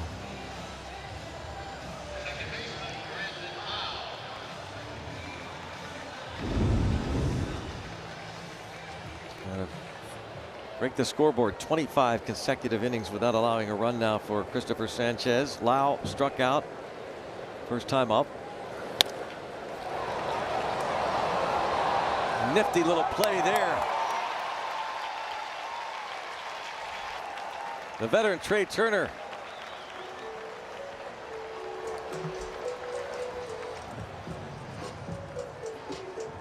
Hit that ball past the pitcher.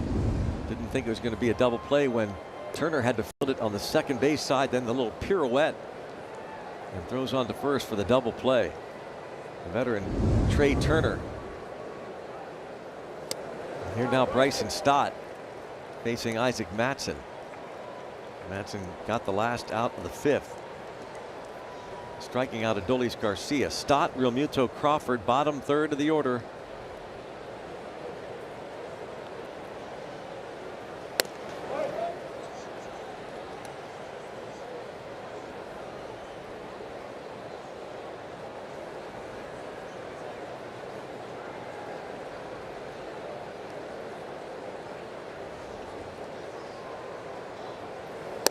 Mattson had a scoreless inning string of his own.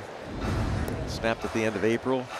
He had 15 in the third scoreless innings before the Cardinals broke that up.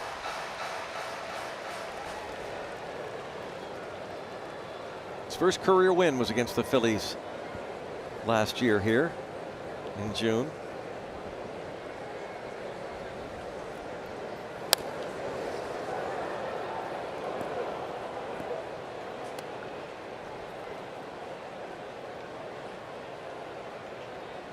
Phillies with a 3-spot in the first on the Harper homer. Schwarber doubled in the second, and error on right fielder Jared Triolo brought the second run of that inning home.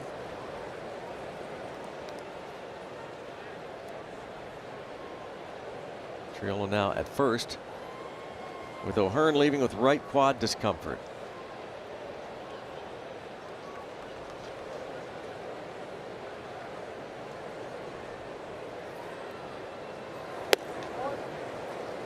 Phillies a chance to win another series. Pretty remarkable. They lost 6 straight series. And all the troubles and problems in Philly, they have rebounded in a big way. They win today, they secure their 6th consecutive series win. And now here's a message from Levin Furniture and Mattress. Nobody sells Lazy Boy for less than Levin. Well, Greg, you know, with the lineup, their roster, the starting pitching that they have, you wonder really, it's what happened early on. Yeah, how'd they lose? I mean, yeah, that was the thing. Is it? I mean, roster-wise, they're in great shape. So you just wonder what was going on when they couldn't seem to win.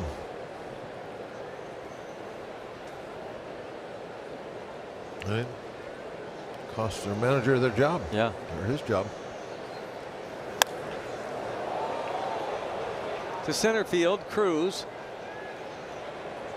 retires Realmuto. But they're looking pretty formidable. Of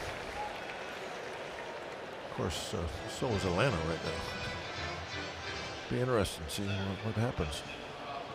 Leading hitter in the league coming into the series, Brandon Marsh. Atlanta being Boston tonight.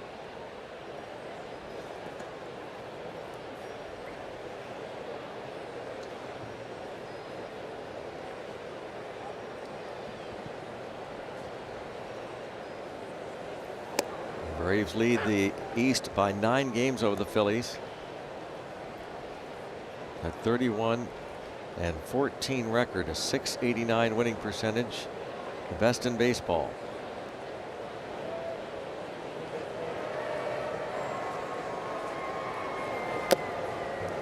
And still that National League Central Division, despite the fact the Pirates lost last night, still 24-21, tied with the Reds. 3 games over 500. Cubs 29-16. Pirates and Reds 5 back in the division. Brewers and Cardinals 2.5 back. Pirates will finish up this series in this homestand tomorrow afternoon. Bob mentioned the matchup, Skeens versus Wheeler, and then it's on to St. Louis for the revenge series for the Pirates. Yeah, the Cardinals important swept them in a series, 4-game series here a couple weeks ago. Pirates need to go to St. Louis and make a statement.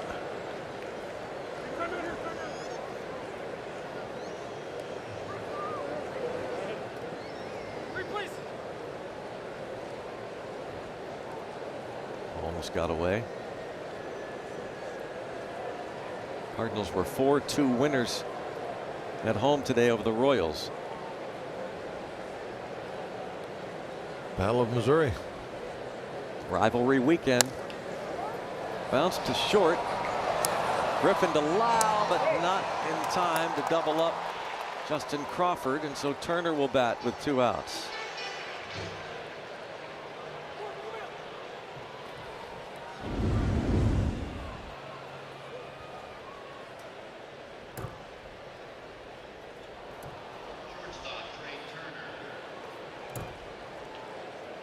Just too much speed to turn that. You kind of see that Griffin there had to give a little ground, kind of took a step back, get a longer look at that hop, and that costs a little time.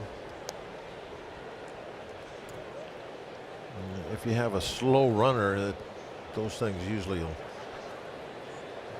not cost you a double play, but I think a faster guy like Crawford, tough to double them if you give ground.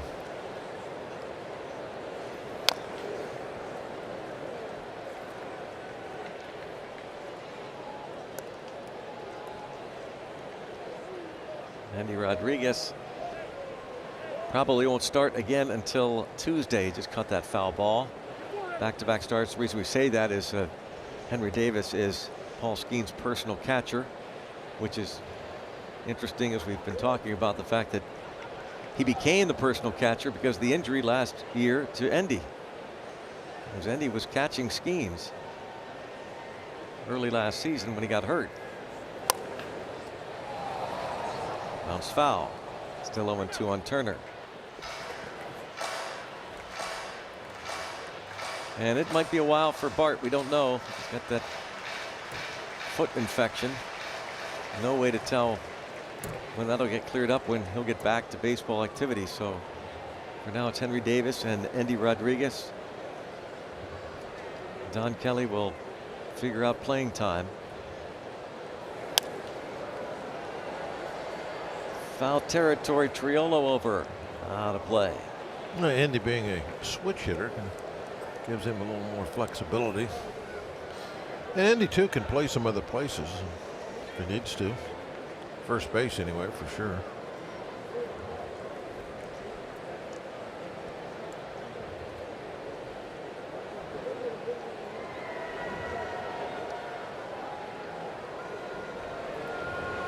Still 0-2. Pitch number 24 coming up for Matson, and now Davis tells Matson to step off. That clock was winding down.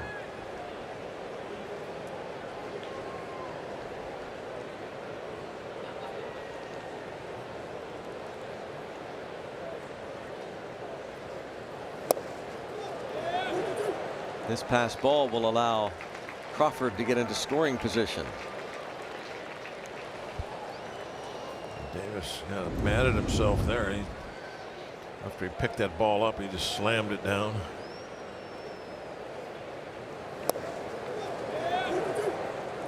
5 pass balls charged against Pirates catchers, tied for the second most in the league. The Nationals catchers have 6. That was a little backup slider that fooled Davis. That's a nice return outing for Matson. That looks like the Matson of old.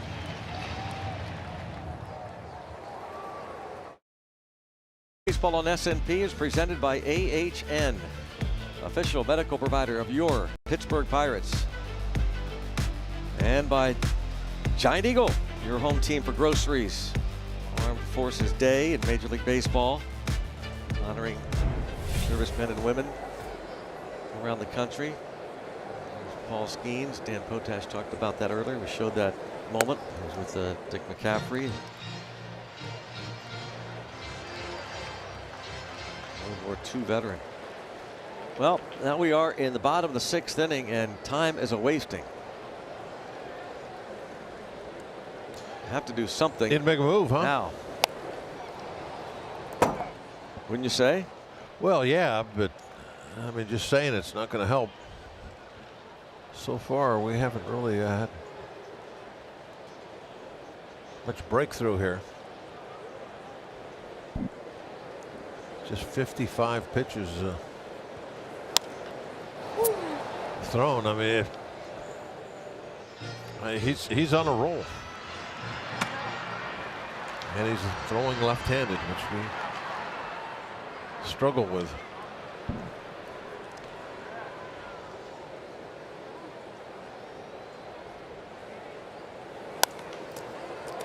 Pop up. Stott, second baseman. Triolo is out number 1. And Christopher Sanchez mentioned that he finished runner-up to Paul Skeens last year, finishing 13-5, 2.50 ERA in terms of the Cy Young, and he didn't make the All-Star team. At the break last year, he was 8-2 with a 2.50 ERA. Still, the Phillies, classy move, gave him his $50,000 All-Star bonus. Yeah, the year that Drabick won the Cy Young, he didn't make the All-Star team. I always thought that one had to be kind of an unusual occurrence. The All-Star game, by the way, this year is in Philadelphia.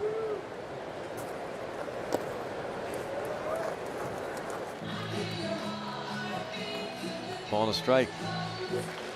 The way things are going, the Pirates might have a number of candidates for the first time in a while. The All-Star patch, yeah, Billy sleeves. Agree with that.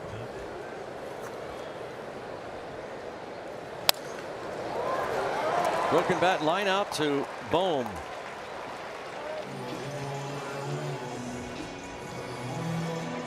Two up and 2 down. He has allowed 2 hits, 2 base runners. Reynolds doubled in the 4th.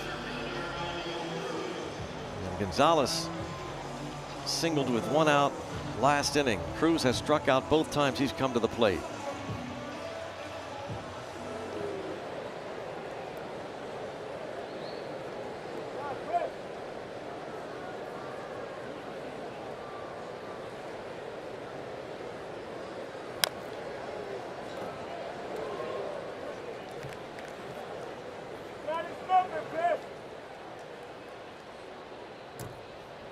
Five runs, 4 hits for the Phils, no runs, 2 hits for the Pirates.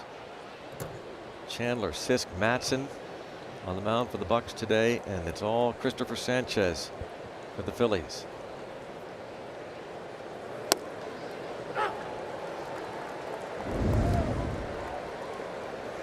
Strike called, looking for his first career victory against Pittsburgh.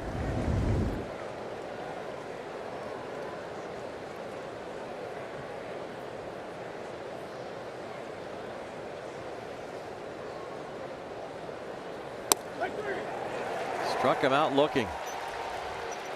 3rd time he goes down against Sanchez.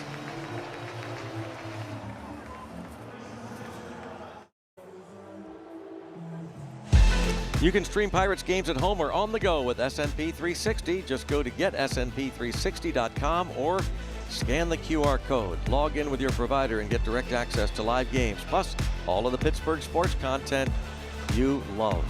Love Old Glory. Love the men and women that serve. Don't love that. That scoreboard not looking good. 5-0.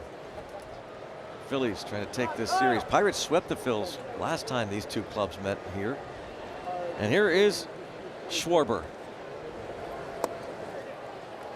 facing Johan Ramirez. Matson struck him out. Rather, Sisk, rather. And now Johan Ramirez. I see his numbers all pretty good. Opposition batting average is 200, not giving up a lot of hits.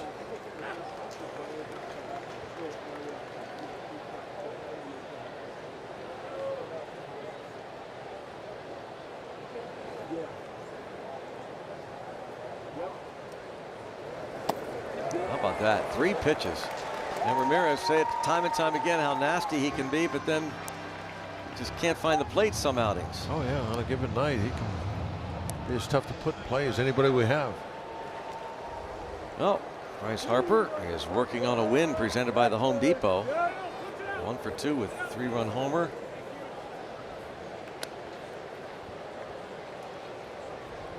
Was intentionally walked in the second. Chandler gave up the home run in the first. And Sisk struck him out in the 5th.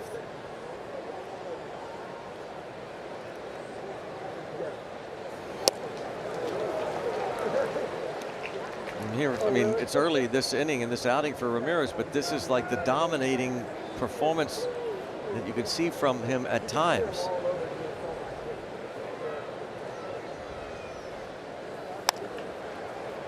Foul. He's got a lot of movement on his fastball. At times it just that movement works against him because he can't throw it where he wants to, but there's other times where, well, yeah, it's tough to hit too. It's tough to find, square up. And just taking care of Schwarber and Harper. Yeah. Same pitch got him.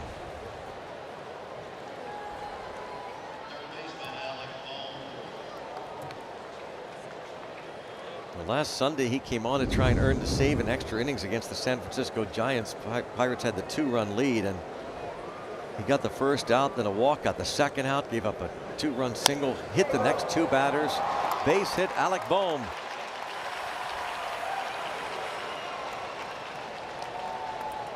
Cruz cuts it off.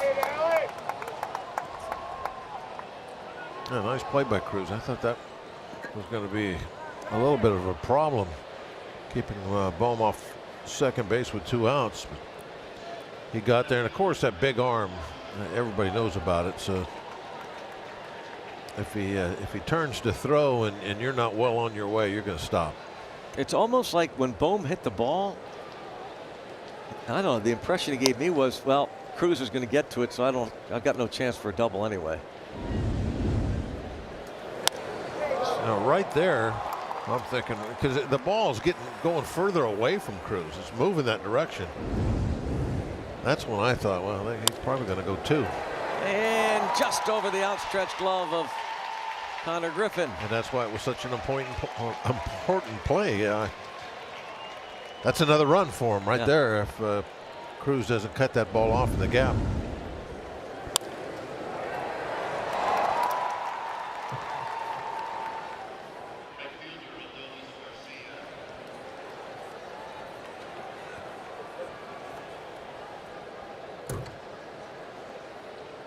Phillies have back-to-back hits for the first time today. With 2 outs, here is Adolis Garcia.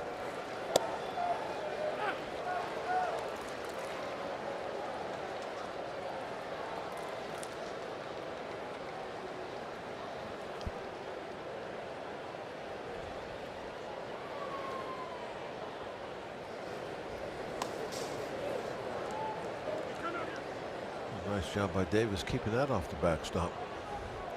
Way outside.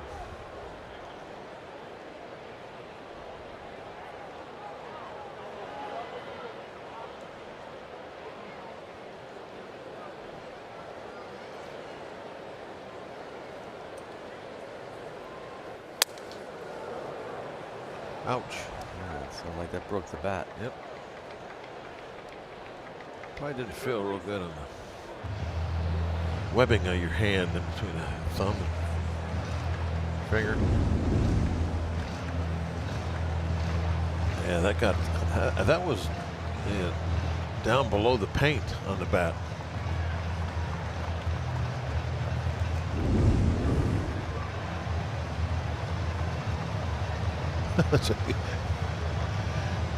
See the bat he's got now?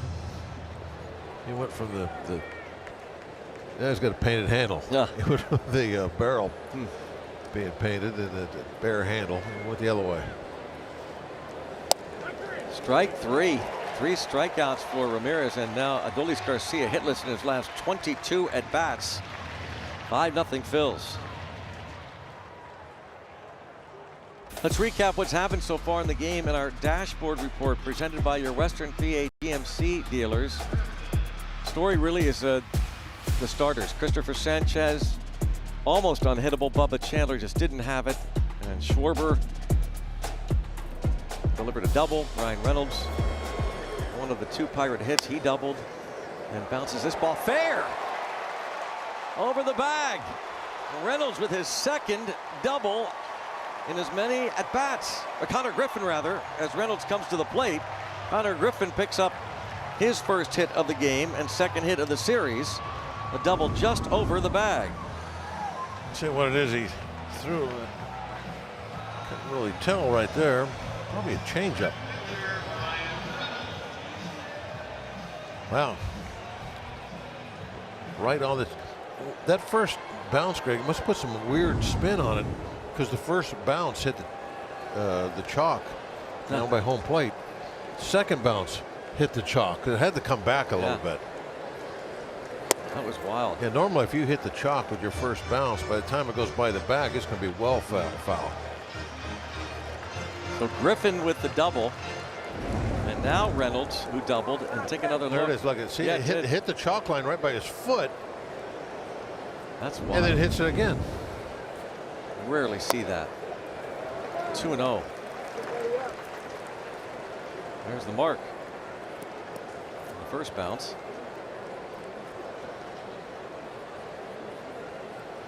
Connor Griffin's 7th double.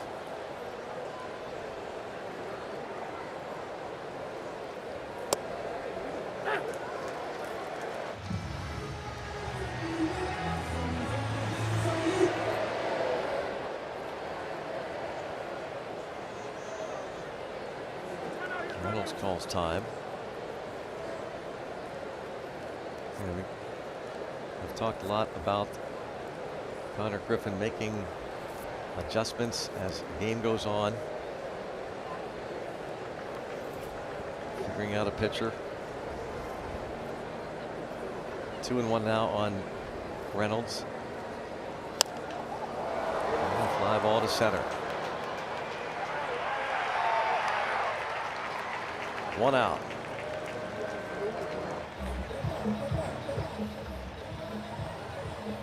Reynolds 1 for 3. Marcell Ozuna 0 for 2 with 2 strikeouts. A little conversation there with Bryson Stott. O'Neal Cruz struck out each of his 3 times to the plate. Ozuna, both of his at bats. 8 strikeouts for Christopher Sanchez.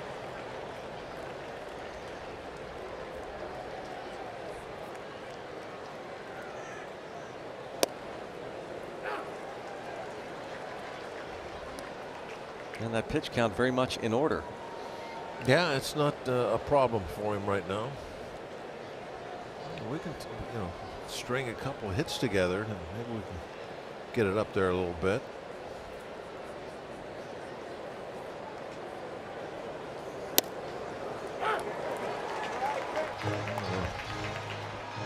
Starting to run out of outs. We only have, what, 8 more outs to give up. We need to score at least 5 runs in that period.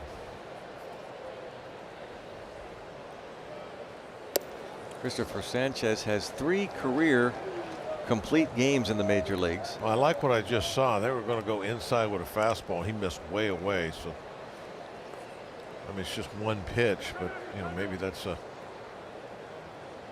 indicator that he's losing his sharpness. He has thrown at least 85 pitches in every start. In fact, in only one start has he not thrown at least 90, going back to his opening day start against Texas toward the end of March. 2-2. Kind of proved me wrong there a little bit. They asked for an inside fastball just off the plate, and he delivered.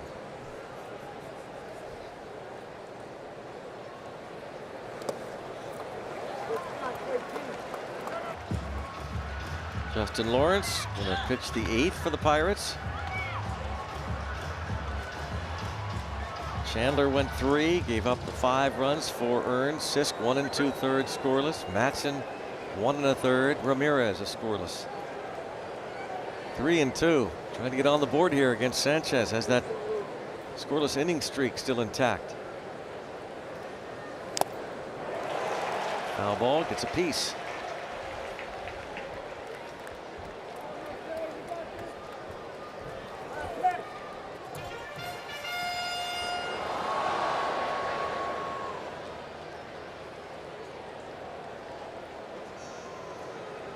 Last team to score against Christopher Sanchez, the Giants, April 30th.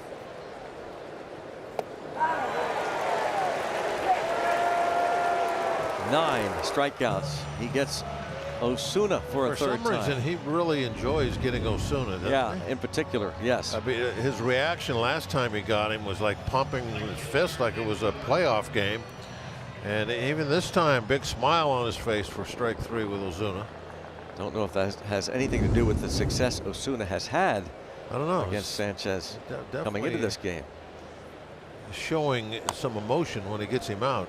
Came in the career .385 hitter against Sanchez, who's out in front now of Nick York.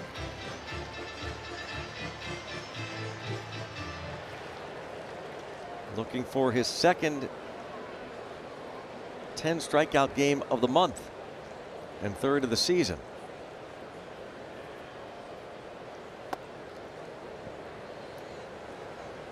And probably thinking about his first first complete game of the season and 4th career complete game. There have only been 4 complete games in all of baseball this season.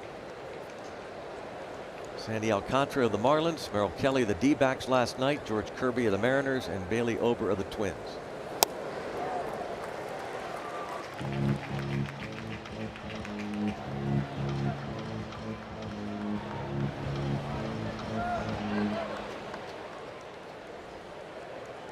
Complete game in baseball becoming as rare as a no-hitter. 1-2. There's his 10th strikeout. Dominating the Pirates.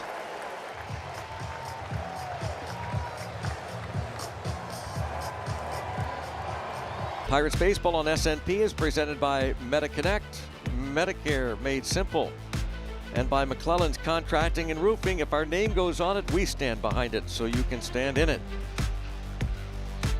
Bunch of Philly and Bucco fans mixed up here in Pittsburgh. Rivalry weekend, and the Phillies stunning the Pirates last night.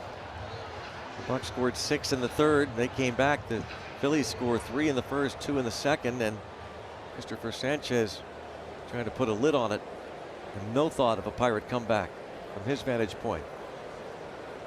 Justin Lawrence tries to get right, and so far, if you're looking for a silver lining, relievers, Sisk, Matson, and Ramirez putting up zeros. That was one of the keys to the game. Yes. The bullpen steps up, and they certainly have. Yeah, you were spot on with that one. All popped up. Nailed it.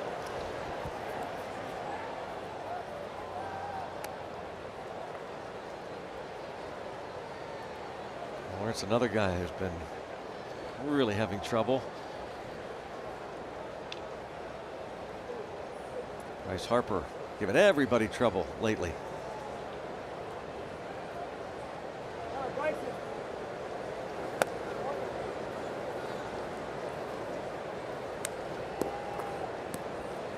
Stott, Realmuto, Crawford.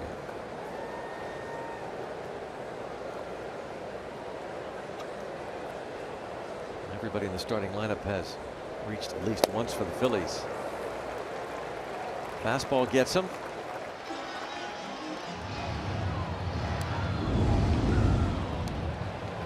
And Supermo look.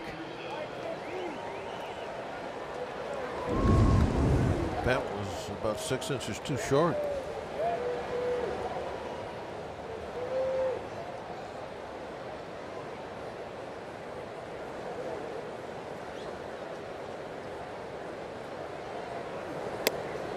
Strike on Realmuto.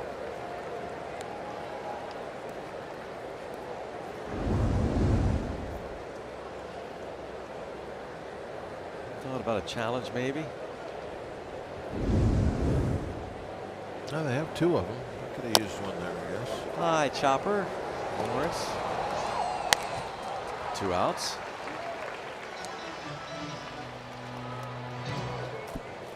This is a part of the game where, especially if you have 2, certainly would think about using them.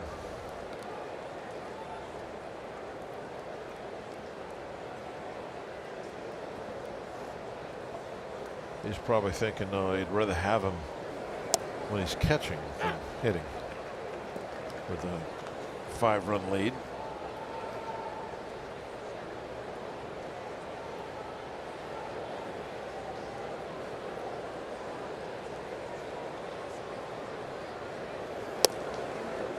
Ball to strike. The Phillies do not walk much. Talked about that a little bit last night. Only 2 teams in the National League have walked fewer times than Philly batters. Diamondbacks and Giants.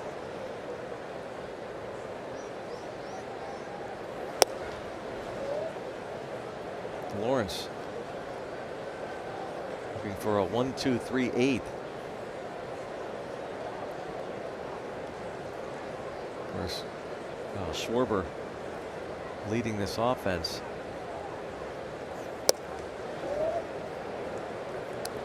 Three and 1 now. Or Justin Crawford.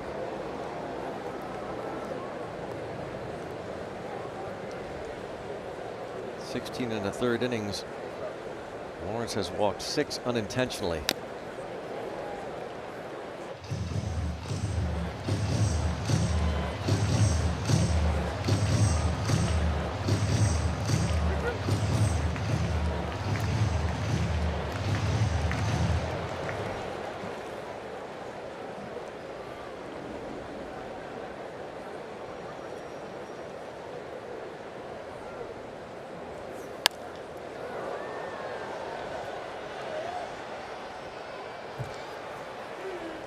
Stays 3-2 on Crawford.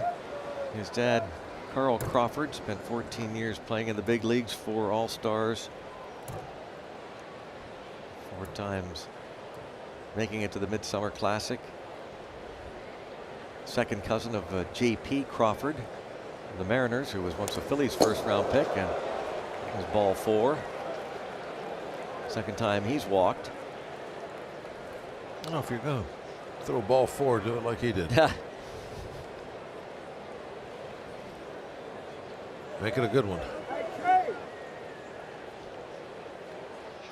Pirates are hoping for their second 1-2-3 inning against the Phils. And Lawrence got the first 2 outs and the walk.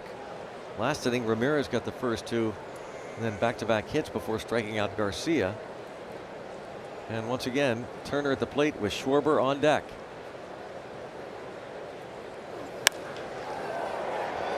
To right field. Bangs off that wall. The run going to be waved, and the run scores. Crawford from first on the double by Turner. It's 6-0.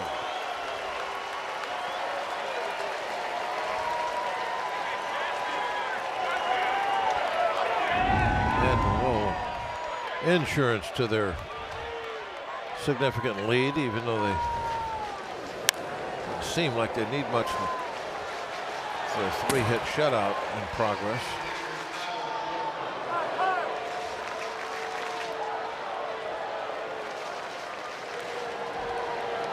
6 runs, 7 hits. Crawford scores all the way from first. Well, what he's waiting for, but scores, not a play. I want to make sure that fell in. Strike on Schwarber. 8 doubles for Turner.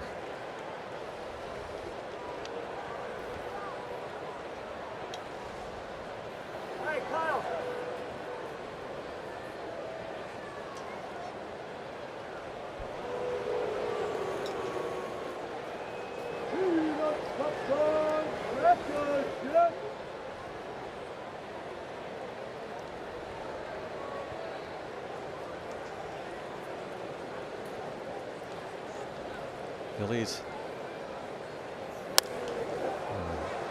run away with this one, leading 6-0. We talked about the fact that they are now on the verge of winning yet another series. They started this season 9-19. They win this one, they get to 500. First team since the 2001 Oakland A's to reach 500 this early in a season, after beginning the year 10 under 500, and a pop out in foul ground for Schwarber. 2 more shots, down 6. And 1 more against their cross-state rival Phillies tomorrow afternoon. It'll be that premier matchup we've been talking about. Paul Skeens on the mound for Pittsburgh against Zach Wheeler for the Phillies. Coverage for that one starts at 12:30 here on Sportsnet Pittsburgh, and always streaming on SNP 360. I'm really looking forward to tomorrow. And a base hit for Nick Gonzalez. He has 2 hits. Be Rob King sitting here. Yes. That's all you're Rob getting. looking forward That's all to you're going to give me is yes. You have a safe drive today. We will be indeed. Base hit for Nick Gonzalez, his 2nd hit. Can Rob and I talk about you tomorrow, since we can't talk about you today? Gonzalez hitting .320 now on the season, as Brandon Lau takes a strike. It's good to have Dan Potash with us today, by the way, this weekend. Danny P. Well, Danny, we'll be talking about Greg tomorrow, so get ready. By the way, Zach Wheeler pitching tomorrow. Kevin Wheeler directing, as he's been doing today and last night. Good to have Wheels with us. There's Danny P. Not listening to us, apparently. No. Oh, no, he is. Yeah. All right. Yeah. Okay. Yap.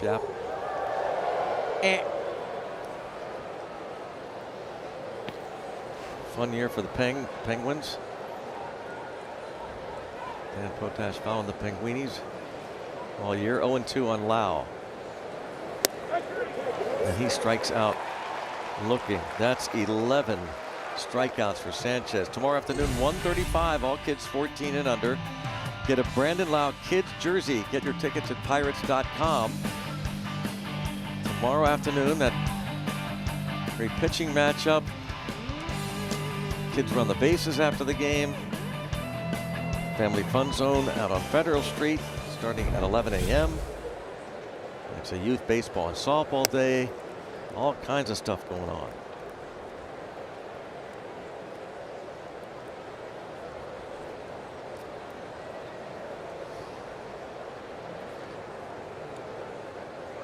Triolo has struck out and popped up. 1 shy of his career high strikeout total, Sanchez. He struck out as many as 12 in a game 3 times. Last time was August 19th last year against the Mariners.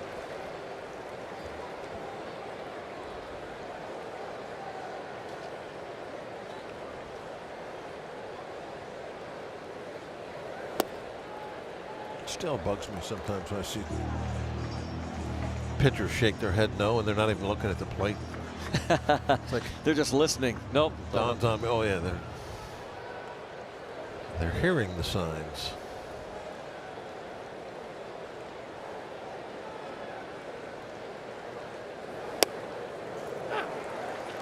Can't really call them signs anymore, can we? What should we call them? Audio request. Kind of like in the old days where you call in to have a song played. Can we shorten it a little bit? And they are. It's like the SM2. Yeah, there you go.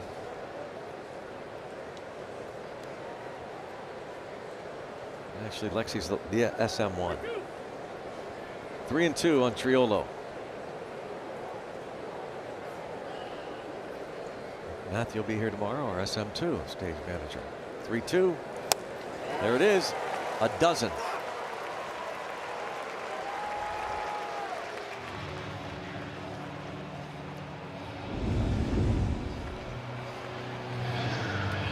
That ball dropped. Now he's one away from his career high. 12 strikeouts, no walks. This is the 4th time this season the Pirates have faced a pitcher who has struck them out at least 10 times and not walked a man. That's incredible. Jameson Taillon struck out 10 Pirates at Wrigley Field without a walk April the 12th. On April the 23rd down in Arlington, Texas, Jacob deGrom struck out 10, didn't walk a man. And then in Milwaukee, Kyle Harrison, the lefty for the Brewers, struck out a dozen. No walks. On April the 26th, Henry Davis toward left center field, and a nice running grab by Crawford.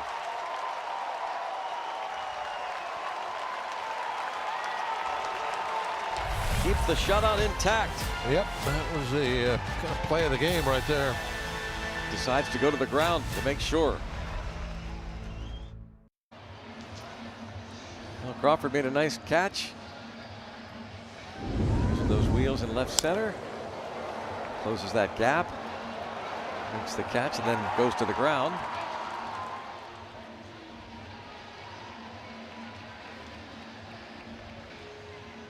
Little style points. Sanchez likes it. Shutout intact. Henry Davis robbed of extra bases. There's Bryce Harper now against the rookie Brandon Bidwell. His 3rd major league appearance. Much better last night. Yeah, showed real good stuff last night. He was throwing hard. 3 up, 3 down.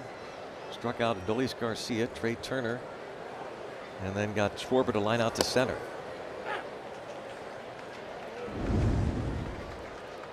The batter's challenging the strike call. 9th inning, Harper decides to challenge. The call's correct. Philadelphia has 1 remaining. Another call correct. Yep. Correct calls too.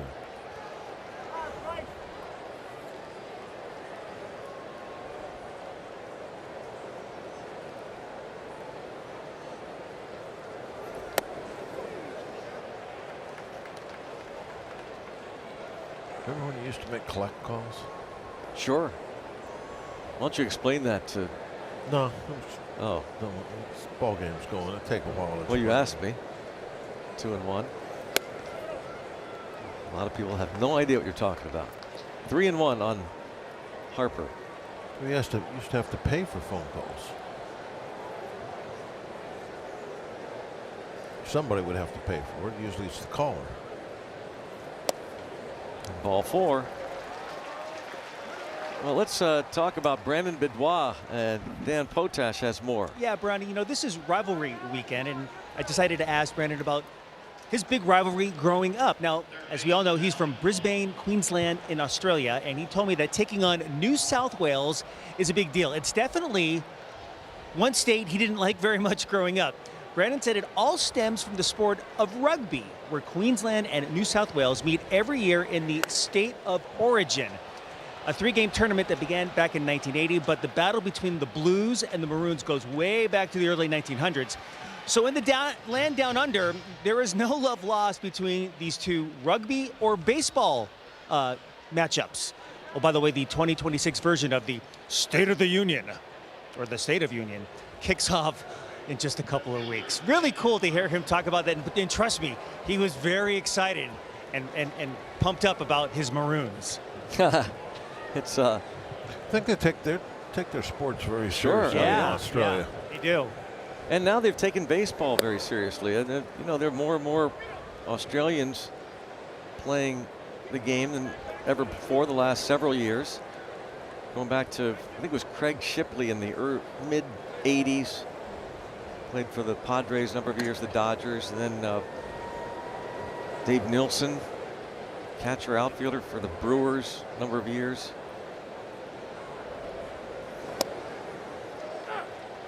They play a lot of cricket there too.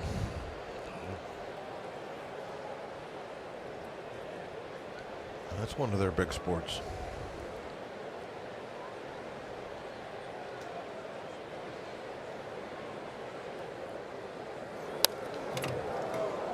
One ball, 2 strikes.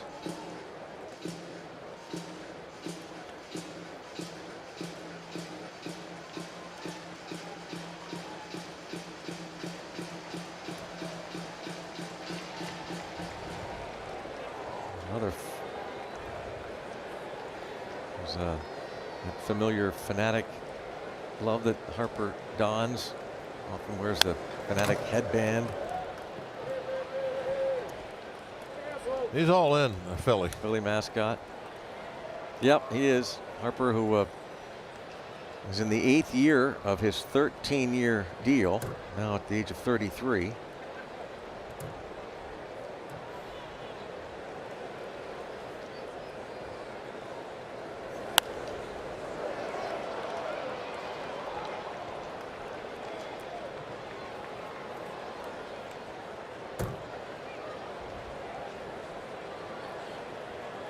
Brisbane, Australia. How far is that from Sydney? Just a hop, skip, and a jump? No, it's about, Brisbane's right in the middle of the East Coast. Sydney is down toward the bottom, a little further down. Maybe 3/4 of the way down the coast. Yeah, I guess you could just hop on a train. Yeah, they have airplanes there. Or hop on down. An alligator. That's a ride. Yeah. Crocodile. I don't think they have alligators. Catch made, little looper. Yeah, they got big spiders down there, I hear. That's the one thing keep me out of Australia, I think, spiders. Here's Adolis Garcia.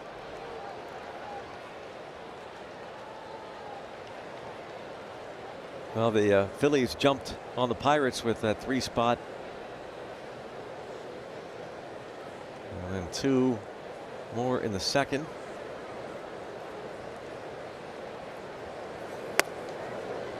And now Davis hops up. Stab that one. Man from down under. Vidois.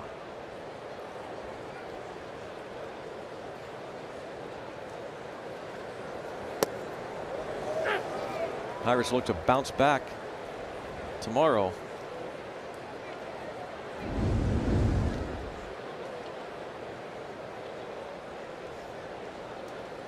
No challenge.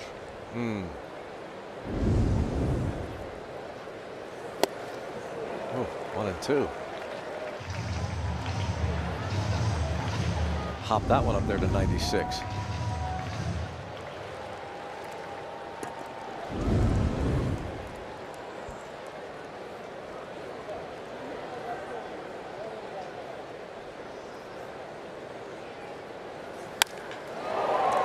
That's ripped. That feels good for Adolis Garcia. That snaps his 0 for 22 hitless drought.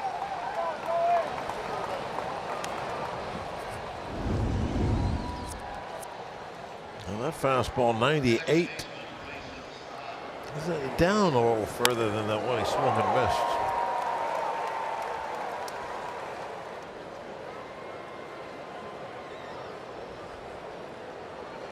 Yeah, that's got to feel good for him. Break through like that. A good line drive hit too. Wasn't a broken bat or anything like that.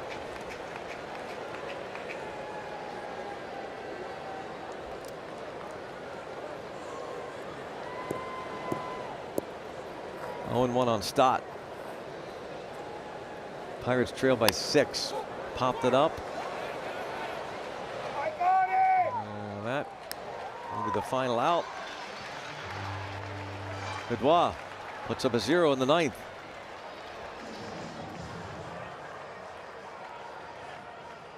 Chevrolet Buick and GMC star of the game, the lefty Christopher Sanchez. Matched his career high with a dozen strikeouts. He has shut out the Pirates, has not walked a batter. He's been brilliant. 4-hitter. Dominating performance. Gonzalez, one guy has half our hits. Yeah. Gonzo with 2 of the 4. He has struck out Cruz each of his 3 at-bats, and Cruz will bounce out to start the 9th. And this guy's working automatics. A shutout, under 100 pitches. He's at 92. Tanner Banks just in case.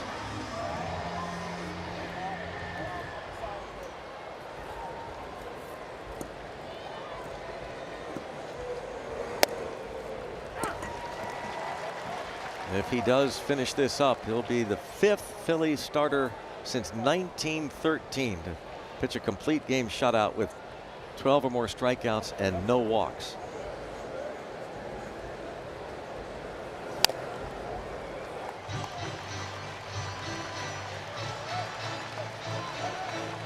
He's only on at 94 pitches. Jim Bunning, Steve Carlton, Kurt Schilling, and one-time Pirate Vince Velasquez, the last to do it in 2016. It's easy to say, well, here's another game where we're not hitting lefties, but I don't know if this game really tells you anything, the way Sanchez is pitched. Yeah, this doesn't count.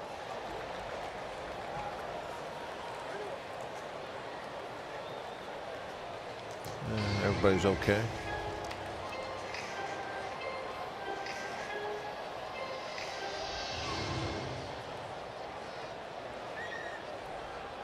Schwarber there. 0-2 on Griffin.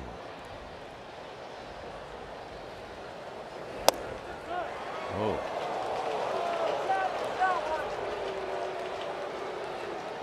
They have a challenge left. Realmuto knows that was inside. What's that? He knows it was inside. Oh, who does? 2-2. It's not Realmuto? No, I just wondered. Isn't that what I said? Yeah, yep. It's not an easy name to say. Realmuto.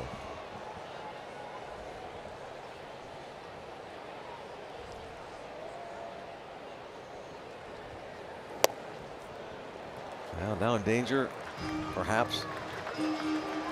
Issuing his first walk. Well, they have action in the pen. Yeah, we just showed Tanner Banks. So they may not let him go too far over 100. Line drive, base hit. 2-hit game for Connor Griffin. He came out of that batter's box on a dead sprint like it was 1-0. Like it was 1-0. You gotta love it. 2-hit game for him.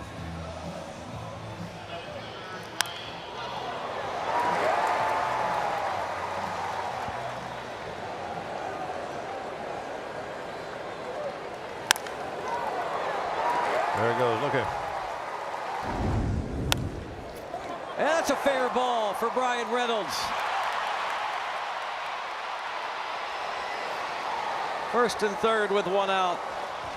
Pirates get him in at third base for the first time as Reynolds delivers his second double.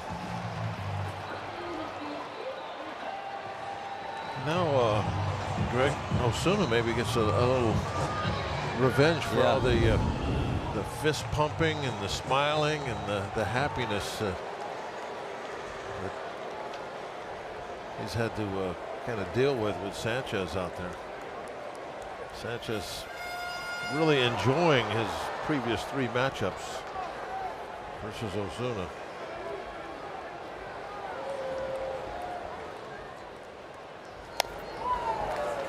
Osuna would love to be the guy that breaks up the shutout. Maybe knocks him out of the game. 3 strikeouts in his 3 at-bats.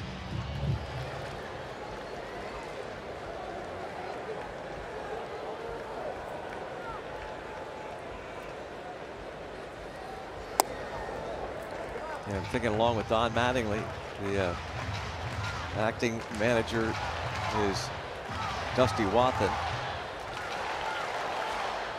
There he is, thinking along with him, probably last batter if he doesn't get him.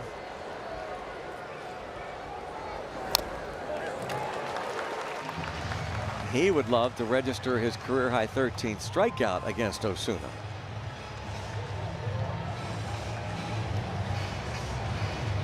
It's almost like this has been a game within the game today between these two, for whatever reason.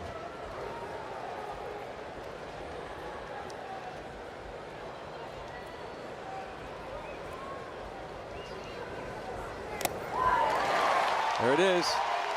Career high. 13 strikeouts. Gets Osuna each of his 4 at-bats. You know, that's weird because this is a time where you think he would show a little like, yeah, because I mean, he's trying to throw a shutout, career high in strikeouts, and there was no reaction at all, hardly. Look at that. Nothing.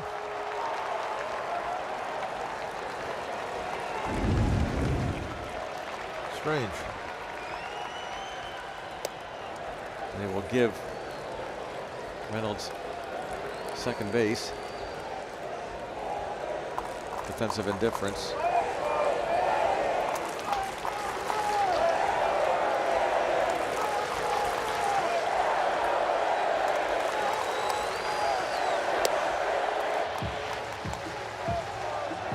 On Nick York, who came on when Ryan O'Hearn had to leave with right quad discomfort.